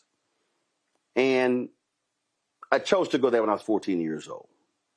And I wrote columns for our school paper.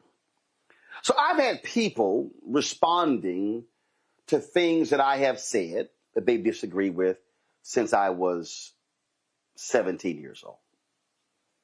I go to Texas A&M.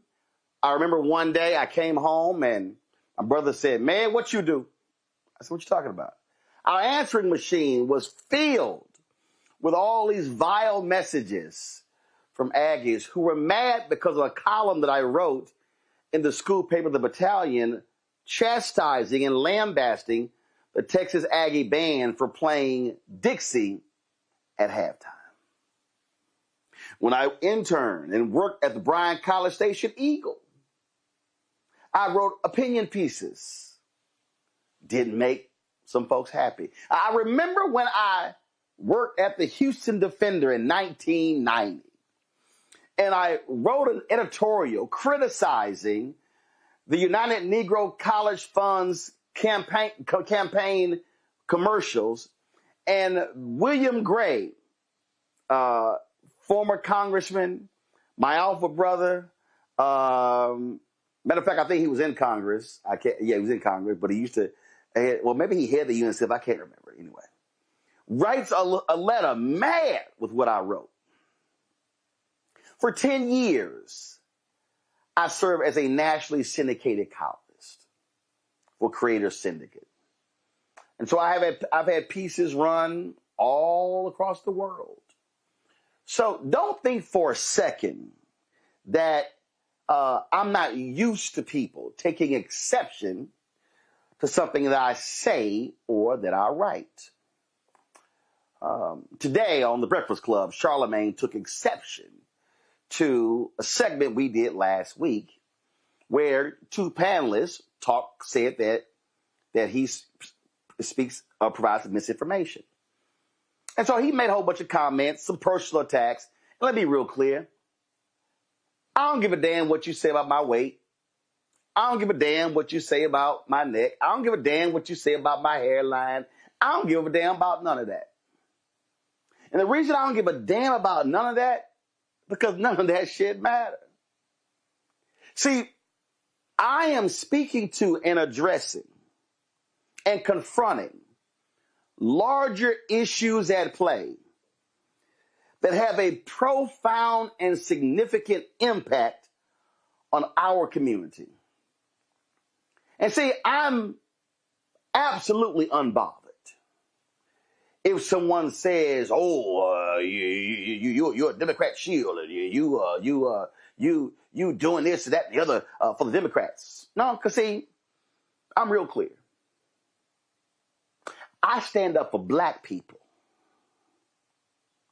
I stand up for black people on the local level, the state level, the national level, international level. I fight on behalf of black people.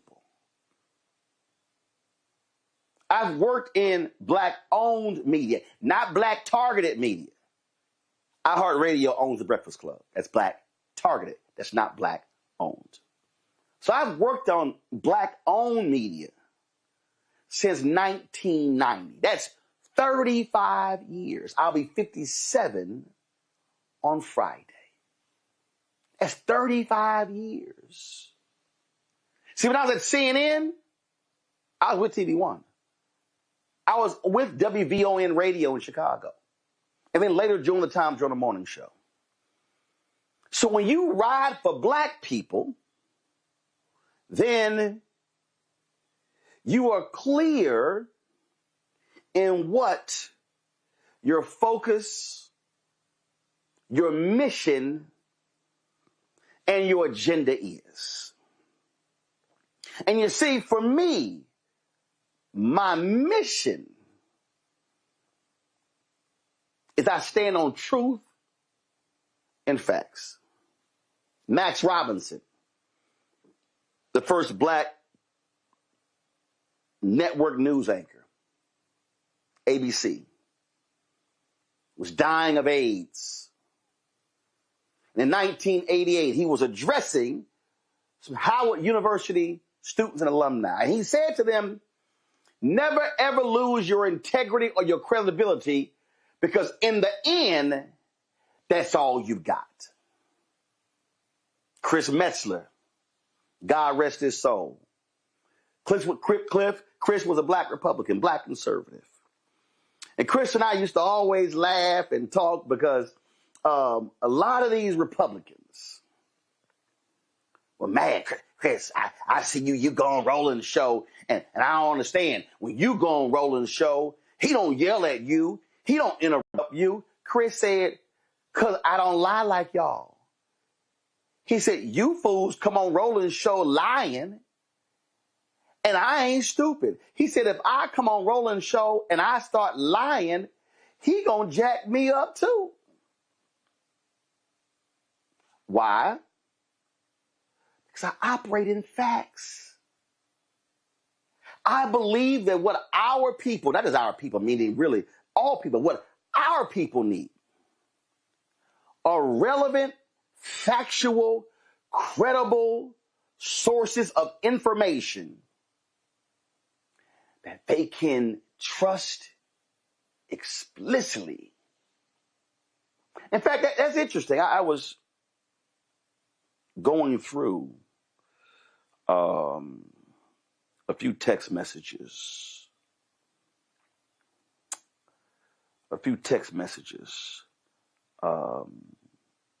Between Charlamagne and I over the years. September 1st, 2024. I always go hard for the truth and facts, whether white or black. And this is why I tell black folks to pick credible black-owned media. I simply can't sacrifice the truth for anyone. I've been in journalism since I was 14. Nothing has changed in 41 years. I also said, I'm not hard on us, I'm hard on facts.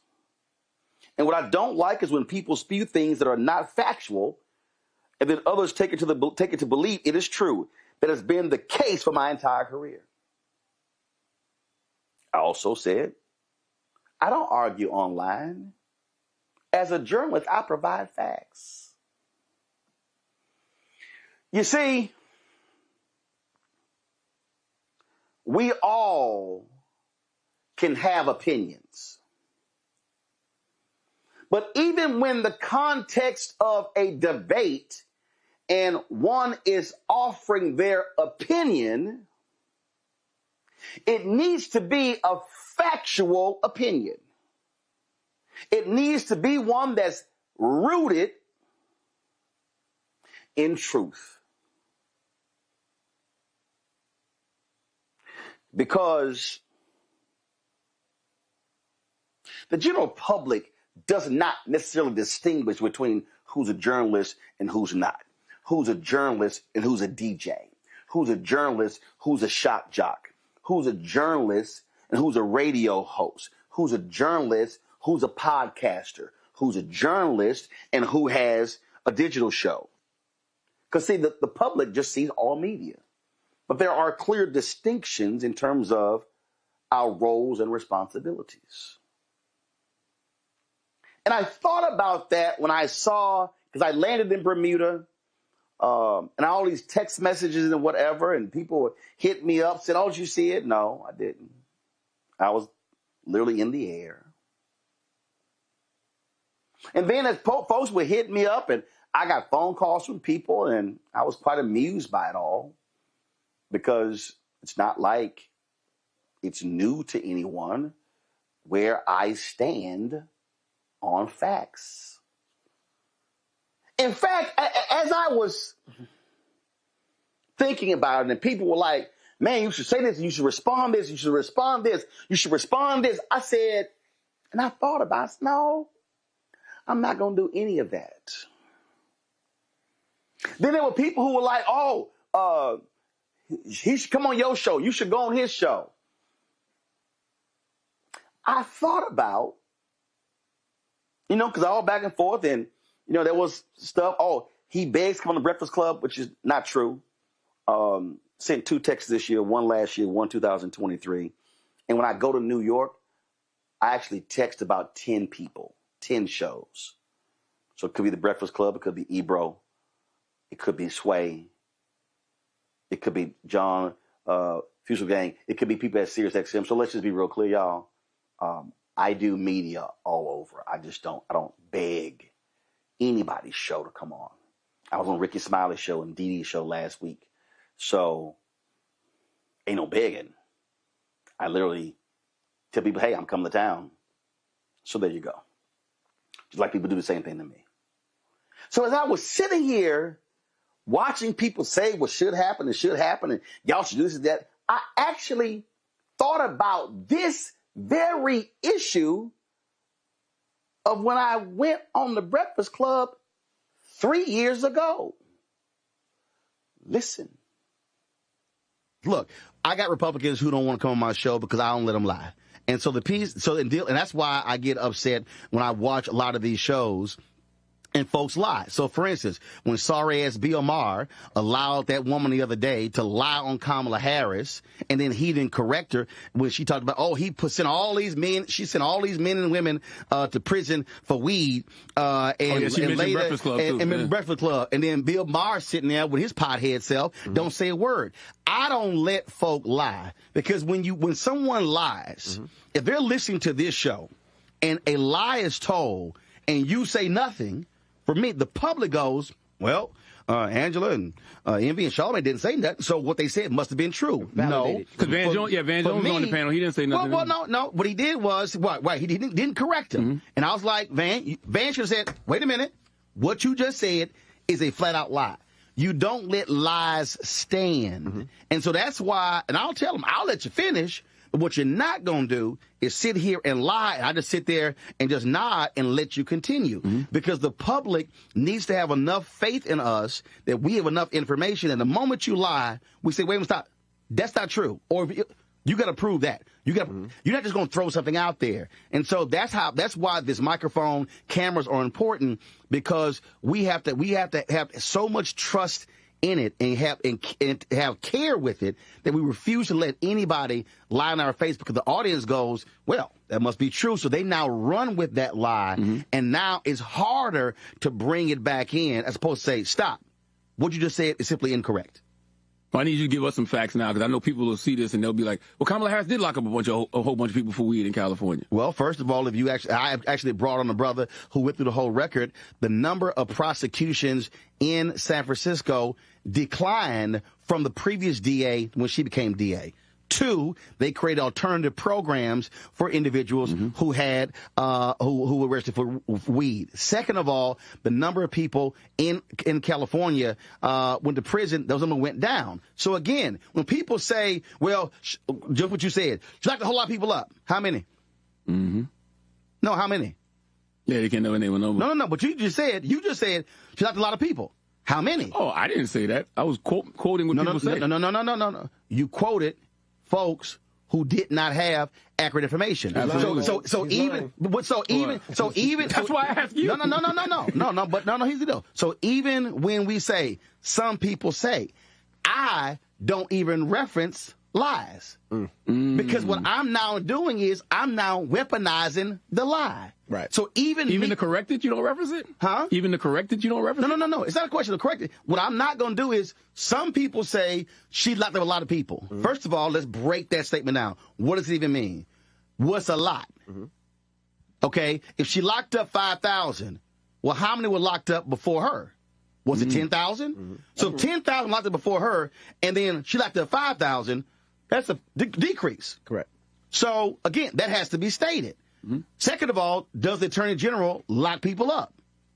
Yes. Or is it local DAs? See, so again, I don't just go, some people. I hate that phrase. Gotcha. Because even stating that, it has to be rooted in fact. And that's why I don't simply do that any time. I force people to have to defend a statement and say, no, you need to provide evidence to back that up. And so what if somebody says, well, 5,000 was too many? Okay, but if it was 10,000 and she came in and changed the policy and then it was cut in half, do you not give credit to cutting it in half? Correct. Where I come from, you actually do. It's called context. And the problem that we have, especially with too many of these damn gossip blogs and these people who are aggregators, who all they do is repeat somebody else right, they don't have any context. They provide no nuance. They provide no factual information. They don't ask the second question too often, as Kathy Hughes said, they ain't deeper than mustard on a hot dog. See, I hope y'all understood what I was laying out there. It's not enough to say, well, I'm just asking questions. But if your question is rooted in wrong information, then you've actually weaponized the wrong information. And now it goes out to the public. Let me, I want people to understand. I really need you to understand this. When you have a microphone, and it could be this microphone I'm wearing, it could be anything. It could be written word, it could be your social media, it could be anything.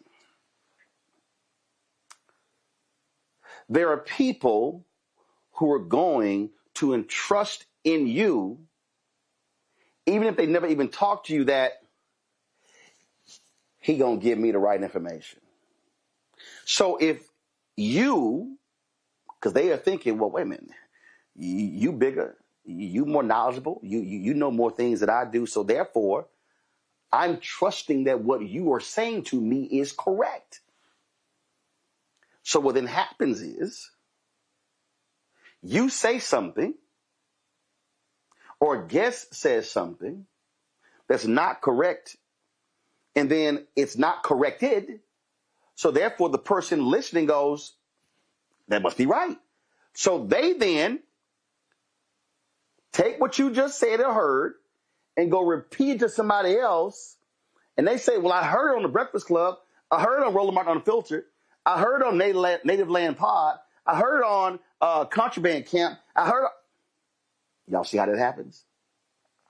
So they are assigning credibility to you based upon what they heard, which is why those of us sitting behind the mic or the keyboard must be mindful of what comes into our minds, process, comes out of our mouth, and then spoken into the microphone, because once it hits that microphone, you can no longer control it. You can't control it. So for me, when I hit it, I want you to have clarity. I don't want to come back to say, I should have explained it better. And again, I just want people to understand. See, this is not, man, you attacking them. No, that's not what it is. It is an absolute pursuit of truth, which is how I define myself as a journalist. Because I have too much respect for this microphone, and I have too much respect for the audience, to be given something that's half correct. And again, I wasn't going to do this, but I'm just going to give y'all an example. Today, again, in that 20-minute discussion that Charlamagne had, and again, this is not tearing down. I'm just stating what happens when a basic statement is made, and maybe you're not thinking about what you're saying that's actually wrong. Charlamagne was quoting Bishop William Barber, talking about the big ugly bill. And he said when the bill passed, quote, Democrats failed to expand the tax credits. I want y'all to hear what I just said. Charlemagne said Democrats failed to expand the tax credits. Here's the problem. They didn't have the power. Republicans control the House. They control whether a bill comes to the floor. They had the votes. Republicans control the Senate. Now, some of y'all watching right now, see, I'm about to explain to y'all politics. Some of y'all watching right now are going, well, I don't understand. They needed 8 Democrats to break the filibuster. Yes, because the big, ugly bill was passed through a process called reconciliation. Uh-oh. The reconciliation process does not require 60 votes. The reconciliation process only requires a simple majority. Do y'all know how the Affordable Care Act got passed? Through reconciliation. Yeah. See, these are the arcane things in politics that I don't expect the average person to know. My job is to explain to the people these arcane things and make it simple for them. So there are some bills that pass the Senate by unanimous consent, meaning I move they pass it by unanimous consent. Okay, empty chamber. It's a post office, whatever. So remember that Charlie Kirk, day? That's how that thing was passed. People are like, well, Democrats didn't vote on it. Weren't even in the chamber. Should have been one objecting. Rand Paul did that when it came to the June. See, y'all got to remember, Juneteenth. Senator Rand Paul, the reason Juneteenth didn't become federal law when Trump was there the first time is because Senator Rand Paul objected to it being passed by unanimous consent. So you can have 1 or 2 senators in the entire chamber, and they could pass a bill by unanimous consent and don't require all 100 showing up. That's one way you pass a bill. Another way you pass a bill is the reconciliation process, which has some rules there, what you can and cannot do. And the Senate parliamentarian has the rule on it. That's literally what the big ugly bill, how it was passed. By simple majority. The continuing resolution, that required 60 votes. Those are details. Those are nuances. But I still believe they have to be explained. So it's incorrect for Charlemagne to say, quote, Democrats failed to expand the tax credits. How could they fail to expand it when they didn't have the power? Republicans did. So should the statement have actually said the GOP cut the subsidies? The GOP cut the tax credits. See, y'all missed that. Y'all missed that. I want to walk y'all through very basic understanding language. If the phrase is Democrats failed to expand the tax credits, that means that you are assigning blame for the tax credits expiring on the Democrats because they failed to expand the tax credits. But if the language is the GOP cut the tax credits, that's the appropriate language. Why? Because they control the House, control the Senate, control the White House. So just that one line right there completely changes the context of the conversation. Which is why words matter, why language matters, and why we can't be reckless or lazy with how we construct words, because you can change the context of a discussion by changing the words. And so what my desire is very simple. My desire is for everybody in Black America. My desire is those of us on radio, on television, on digital, to make it our mission to never be ambiguous with our people.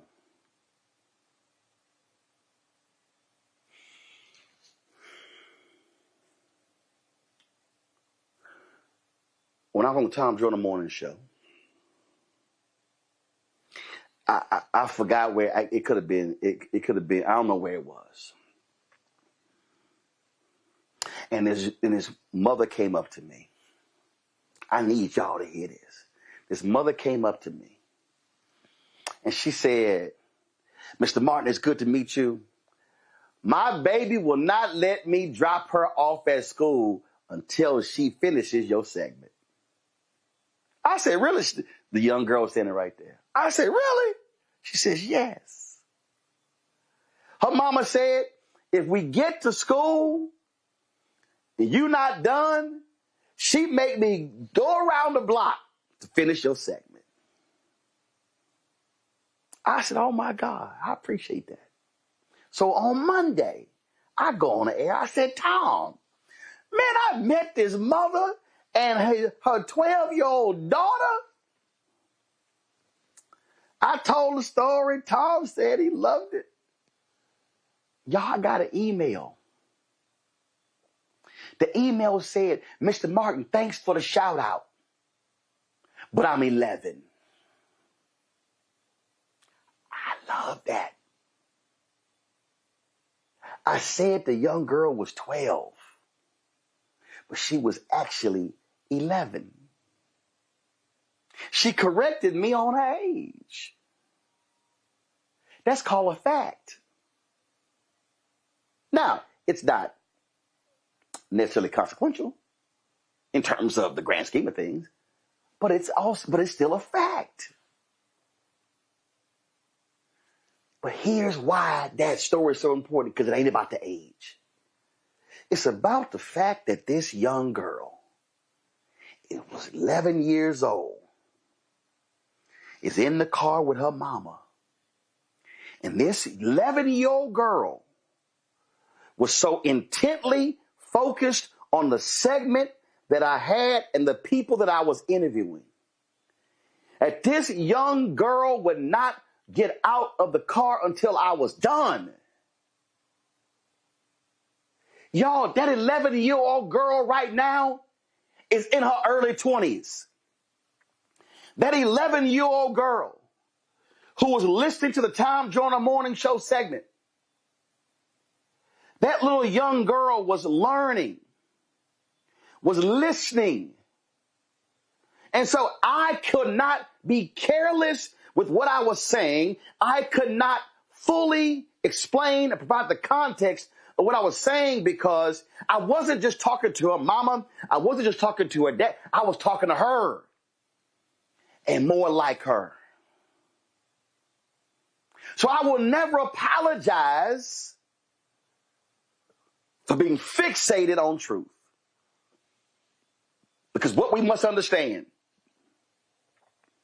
is that unbeknownst to us, there is a young girl, there's a young boy, there's somebody who's 7, 8, 9, 12, 15, 18, 25, 32, 40, 47, 54, 65, 70, 80, 90, who's watching and listening.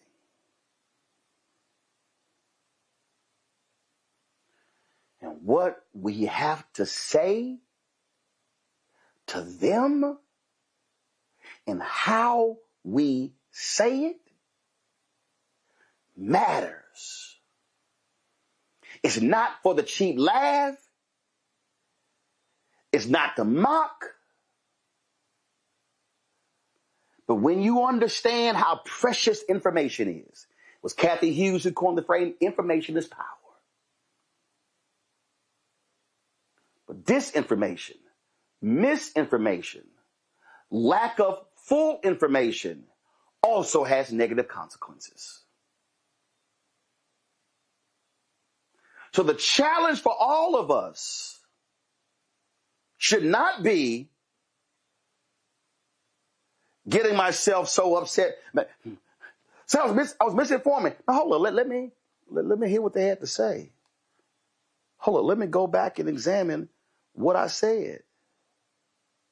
Oh, you know what? I wasn't fully clear. I didn't fully explain. Because what we have to recognize is there's no assumption that a brother or a sister listening will come back and listen to the clarification. There's no assumption that they will come back and hear the correction of the error. Our responsibility is to get it right. And I'm going to close with this. A month before she died, they fed it Dr. Maya Angelou at the National Portrait Gallery. We covered it at the Smithsonian Museum of African Art. They threw a birthday party. Janetta V. Cole threw a birthday party. We were all there, and Valerie Simpson sang, and Ambassador Andrew Young spoke, and I went to go interview Dr. Angelou. And I said something to her. I said, you know, my brother's a teacher. Two of my sister's teachers. A sister was a teacher's aide. I'm the only one in my family who's never taught. And she said, no, you teach. She said, I watch you. You teach when you're on television. And it blew me away. I'll find that clip. We're going to play it. But ever since then,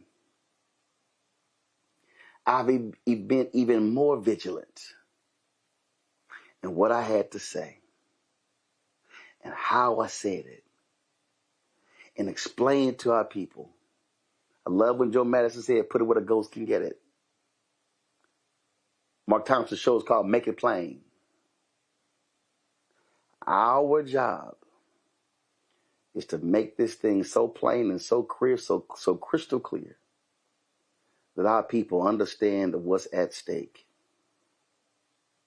And there's no room, whether we are high and big or low and small, that it is not our primary mission and objective is to be truthful, clear, concise, and unapologetic about facts. And that is something that I will never, ever apologize for, because our people should trust the voices that are coming into their cars, their living rooms, their homes, their offices every day and every night. And that will always be the mission of Roland Martin Unfiltered and Black Star Network and me personally. And y'all already know what my motto is as a journalist my entire career. If you do good, I'm going to talk about you. If you do bad, I'm going to talk about you. At the end of the day, I'm going to talk about you. It ain't about friends, it's about facts. Because our people deserve credible, high quality, factual mediums. And that's all I got to say on this. Real quick, panel, you there? Your perspective again on why. And matter of fact, I'm going to start with you because you're a professor. You teach. What comes out of your mouth, your students listen to. And you have to be very mindful of the information that you are providing to them, because if you misquote something that's factual, they can come back and say, hold up, Doc, that ain't right. And I've been there. I got into several arguments with professors over some stuff that wasn't factually correct. And you know what you do as a professor? You say, I got it wrong and I apologize, right? I will be better, because we're not superhuman. We get things wrong sometimes. But I think that's the point. When you're wrong, you have to admit you're wrong. I say this to my students all the time. There is no failure in being wrong. In fact, as a social scientist, we start from the premise that we could always be wrong. What we are working with is what the best information we have right now. And you can't say any more than the data will tell you, or the historical record will tell you. You can't read any more into it than that. And your only obligation is to the truth, not your own ideas, not your ego, not what other people might think. You have to have some fidelity to the truth. So I tell people that, my students, that all the time. If nothing else, when you get it wrong, you have to say, I got it wrong. Sometimes you have the best hunch of your life and a non-finding is what you get. But that's still a finding because it's inching us closer to the truth. And so I think as a professional person, professors are not very different from journalists, except we have smaller platforms. But to the point you made earlier, our job is to ferret out the truth and let the chips fall where they may. And many times that means we thought it was going to go left and it went right. And that is also okay, because what we want to know is how close are we getting to some new breakthrough, to some new theory, to some new idea, to something novel that we didn't know before, to providing a little more context, as you said, chipping away at something. That's what we're doing. We're trying to eat the elephant little by little each and every time we do something, we publish something, we put an opinion out there. So our first and only obligation is to the truth. No more, no less. Ome Congo, there's a reason why in our Black Star Network studios, y'all give me a shot, there's a portrait of the great crusading journalist Ida B. Wells Barnett. And you see the quote there. That is her famous quote. The way to right wrongs is to turn the light of truth upon them. And Charlemagne has, demonstrated that time and time again. There's not a real interest in the truth. There's an interest in building the audience and building the following. I mean, he's sitting there proudly talking in the clip about, I don't know who that Neon B. Carter is. I don't know who that Dr. Carr is. I don't know who that Rebecca Carruthers is. Get to know them. Understand the scholarship. Understand the leadership. And when you hear what he's saying, it just showed a level of immaturity that exists within him to just resort to name calling, almost turning into like a hip hop type of beef when the debate was about real knowledge and real information and real fact. I just want, and again, my whole deal is, to your point, if you don't know some those parts, that's fine. I just want, and again, if you nail it, you got it. If you don't, and you don't have it, come back and say, you know what? I went and got some more information. I don't care what that is. I don't care what that is. People don't realize I read stuff. I call people. I'm calling people, understanding. If I don't understand it, I'll call multiple people. But the point is, and I might not bring up something if I don't have it fully down. So I may hold it a day or two until I'm comfortable with my information. That's my whole point, because we have to respect the audience. That's the most important thing. Absolutely. That person who hears you.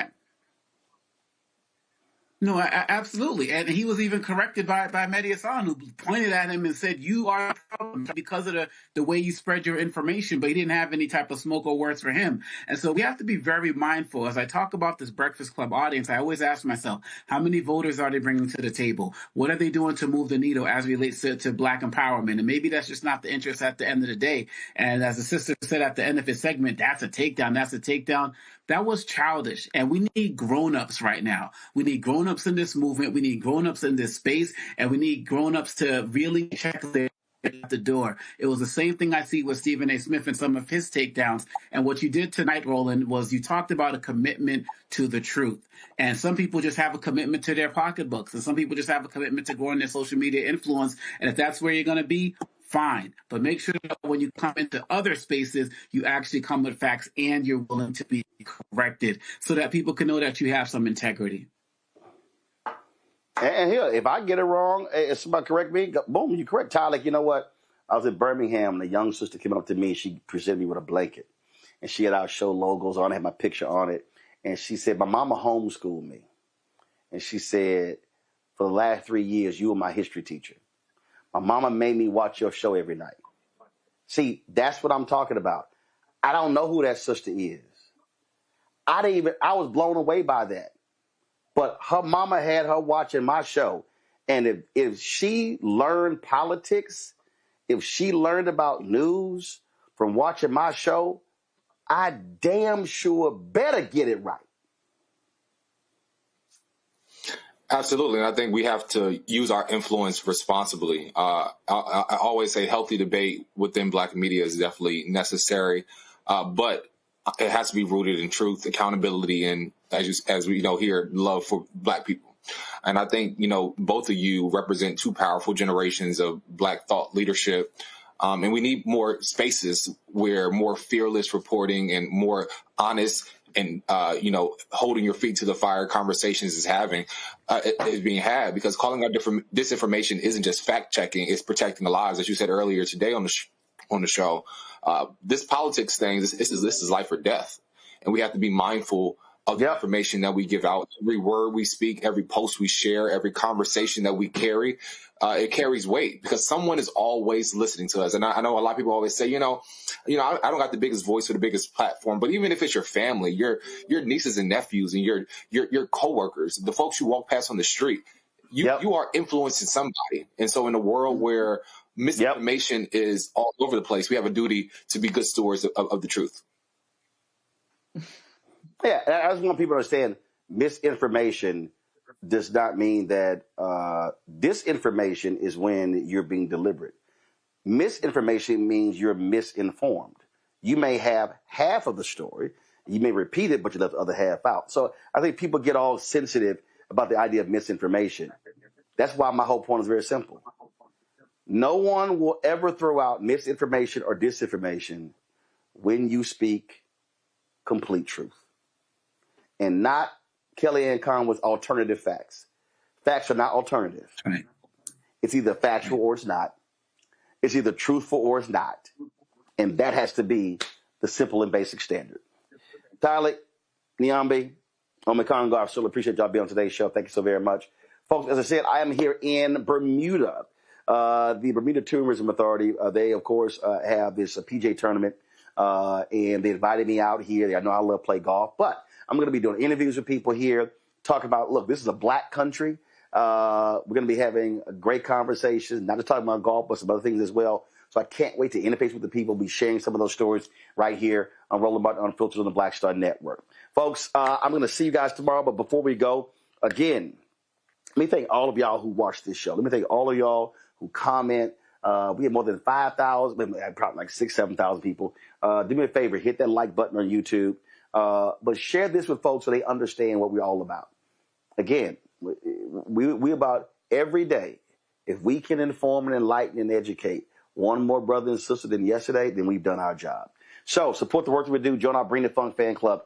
If you want to contribute to our fan club via Cash App, use the Stripe QR code. You see it right here, bottom left-hand corner. PayPal is R Martin Unfiltered. Venmo's RM Unfiltered. Zelle, Roland at RolandSMartin.com. Roland at RolandMartinUnfiltered.com.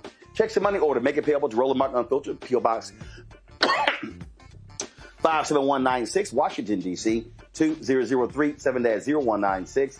Download the Black Star Network app. Apple phone, Android phone, Apple TV, Android TV, Roku, Amazon Fire TV, Xbox One, Samsung Smart TV. Be sure to get a copy of my book, White Fear, of the Brownie of America, is making white folks lose their minds. Available at bookstores nationwide. Get the audio version I read on Audible. Order the book online.